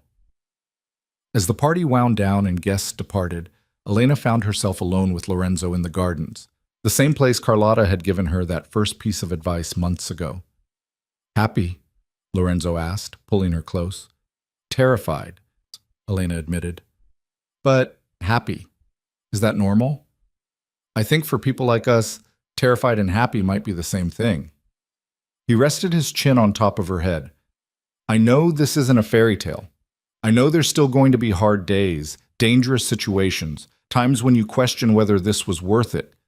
But I promise I'll fight for us. For this. For whatever future we're building. I know. That's why I'm here. They stood there as night fell, wrapped in each other, and Elena thought about transformation. She'd come to Lorenzo as a broken woman looking for salvation, and found something better. Partnership, respect, love that had grown in the darkest soil imaginable. She'd learned that sometimes the things you choose out of desperation turn out to be exactly what you needed, even if you didn't know it at the time. 6 months later, Elena stood in their penthouse. No longer Lorenzo's penthouse, but theirs, filled with her touches and their shared life, and felt the first flutter of movement in her belly. She'd found out 2 weeks ago, but hadn't told Lorenzo yet, waiting for the right moment. He came home that evening, tired from meetings, but smiling when he saw her. "Good day?" he asked, kissing her hello. "Interesting day. I have news." "Good news or bad news?" "Depends on your perspective." Elena took his hand, placed it on her still flat stomach. "We're going to have a baby. In about 6 months, give or take." Lorenzo went very still, his expression cycling through shock, fear, and then something like wonder. "A baby. We're having a baby. Is that okay? I know we never talked about—" He kissed her, cutting off her words, and when he pulled back there were tears in his eyes. "It's more than okay. It's everything. You're everything." "We're going to screw this up," Elena said, laughing and crying at the same time. "We have no idea what we're doing." "We'll figure it out. Same way we figured out everything else. Together, scared, making it up as we go." That night they lay in bed, Lorenzo's hand on her stomach like he was already protecting someone who wouldn't exist for months yet, and talked about the future, about raising a child in their complicated world, about teaching them to be better than their parents, about building something that lasted beyond themselves. "I never thought I'd have this," Lorenzo admitted in the dark. "Family, real family, something worth protecting that wasn't just business or money or power. You have it now. We both do." "Yeah, we do." The baby came in February, a boy they named after Elena's father. Robert Lorenzo Vieri arrived screaming and perfect, and watching Lorenzo hold his son for the first time, Elena saw the final wall come down. He looked at that tiny baby with such fierce love and protectiveness that she knew everything, all the fear, all the violence, all the impossible choices had been worth it to get here. Her father came to visit, held his grandson, and looked at Elena with such pride it made her chest ache. "Your mother would have loved this," he said. "Seeing you happy, seeing you with a family of your own. She worried about you, worried you'd never find someone who deserved you. I found someone who didn't deserve me but chose to become someone who did. That's better, I think. Much better." Her father kissed her forehead. "You did good, sweetheart. Built something real from nothing. That takes courage." After he left, Elena stood in the nursery watching Lorenzo change their son's diaper with the kind of concentrated focus he usually reserved for business deals. He was singing softly in Italian, some lullaby his mother must have sung to him, and their son was watching him with wide eyes. This was her life now. Not perfect, not uncomplicated, but real and hard-won and worth every sacrifice it had taken to build it. She'd married a stranger to save her family's legacy and found something better, a partner who'd helped her save herself. Lorenzo looked up, caught her watching, and smiled. "Come here." Elena joined them, and Lorenzo wrapped his free arm around her waist, pulling her close so the three of them stood together in the soft light of the nursery. "Thank you," he said quietly. "For what?" "For saying yes that night in the rain, for taking a chance on me, for staying when you could have left, for giving me this—" He gestured to their son, to the room, to the life they'd built. "All of this. I don't deserve it, but I'm grateful for it every day." "You do deserve it. You've worked hard to become someone who could have this. That's what matters." Outside, the city hummed with life, full of people making their own impossible choices, fighting their own battles, trying to survive in a world that didn't make surviving easy. Elena thought about the girl she'd been, desperate, broken, out of options, and felt grateful for every choice that had led her here, even the hard ones, especially the hard ones. Because sometimes the things that save you don't look like salvation at first. Sometimes they look like danger, like risk, like the worst possible decision you could make. But if you're brave enough to see past the surface, past the fear and the stigma and the judgment, you might find something worth fighting for. Elena had found Lorenzo, and Lorenzo had found her. And together they'd built something that neither of them could have built alone. a family, a future, a foundation for something better than what they'd started with. The foundation they'd planned became real 6 months later, operating out of an office downtown with Elena as director and Lorenzo as primary benefactor. They helped struggling businesses find their footing, provided low-interest loans and strategic consulting, focused on the kinds of companies that banks had given up on. Carter Textiles was their first success story, fully recovered and expanding into sustainable fabrics, her father back at the helm and thriving. But they helped others too, dozens of them. Family businesses on the edge of bankruptcy, immigrant entrepreneurs who couldn't get traditional financing, people who reminded Elena of herself, desperate but capable, needing a chance more than charity. "We're doing something good," she told Lorenzo one night after a particularly successful quarter. "Real good, not just tax write-offs or reputation management. We're actually helping people." That was always the point, build something that matters beyond us. He pulled her close, their son asleep in the next room, the city quiet outside their windows. "I spent too many years building empires of violence and fear. Maybe this is how I make up for it. You can't make up for the past, but you can choose better for the future." That's what I'm doing, choosing better, choosing you, choosing this life, choosing to be someone my son can be proud of. It wasn't perfect. There were still hard days, still moments when Elena questioned whether she'd made the right choices. Lorenzo's past didn't disappear just because he wanted it to. There were still obligations to his family, still situations that required him to make impossible decisions, still blood on his hands that no amount of philanthropy could wash away. But they faced it together, and that made all the difference. Years passed. Their son grew, learned to walk and talk and navigate the complicated world he'd been born into. They had a daughter 2 years later, a fierce little thing with Elena's stubborn streak and Lorenzo's dark eyes. The penthouse filled with toys and laughter and the beautiful chaos of family life. Lorenzo transitioned more of his operations to legitimate business, slowly extracting himself from the violent world that had defined him for so long. It wasn't easy. Men like him didn't just walk away, but with Salvatore's blessing and careful planning, he managed it. Not completely, never completely, but enough that he could sleep at night knowing he was building something clean for his children. Elena watched him change, watched him soften in ways she never would have predicted, and felt grateful for whatever cosmic accident had put her in his car that rainy night. She'd saved her father's company, yes, but she'd also saved herself, found strength she didn't know she had, built a life she couldn't have imagined, became someone she was proud to be. On their 5-year anniversary, the real one, not the Vegas one, they renewed their vows again. Just the two of them this time. No witnesses except their children and the life they'd built. Lorenzo had aged well, silver threading through his dark hair, lines around his eyes that came from laughter now instead of stress. 5 years, sis, he said, holding both her hands. 5 years of being married to you for real. Best decision I ever made. Best decision we ever made, Elena corrected. I chose you too, remember? How could I forget? You chose me when you shouldn't have, when it made no sense, when everyone would have told you to run. And you're still here. Still here. Always here. They kissed as the sun set over the city, their children playing in the garden behind them, and Elena thought about transformation again, about how people aren't fixed. They're always changing, always becoming something new. Lorenzo had been a violent man when she met him, someone capable of terrible things. He still was, probably, under the right circumstances. But he was also a father, a husband, a philanthropist trying to do better.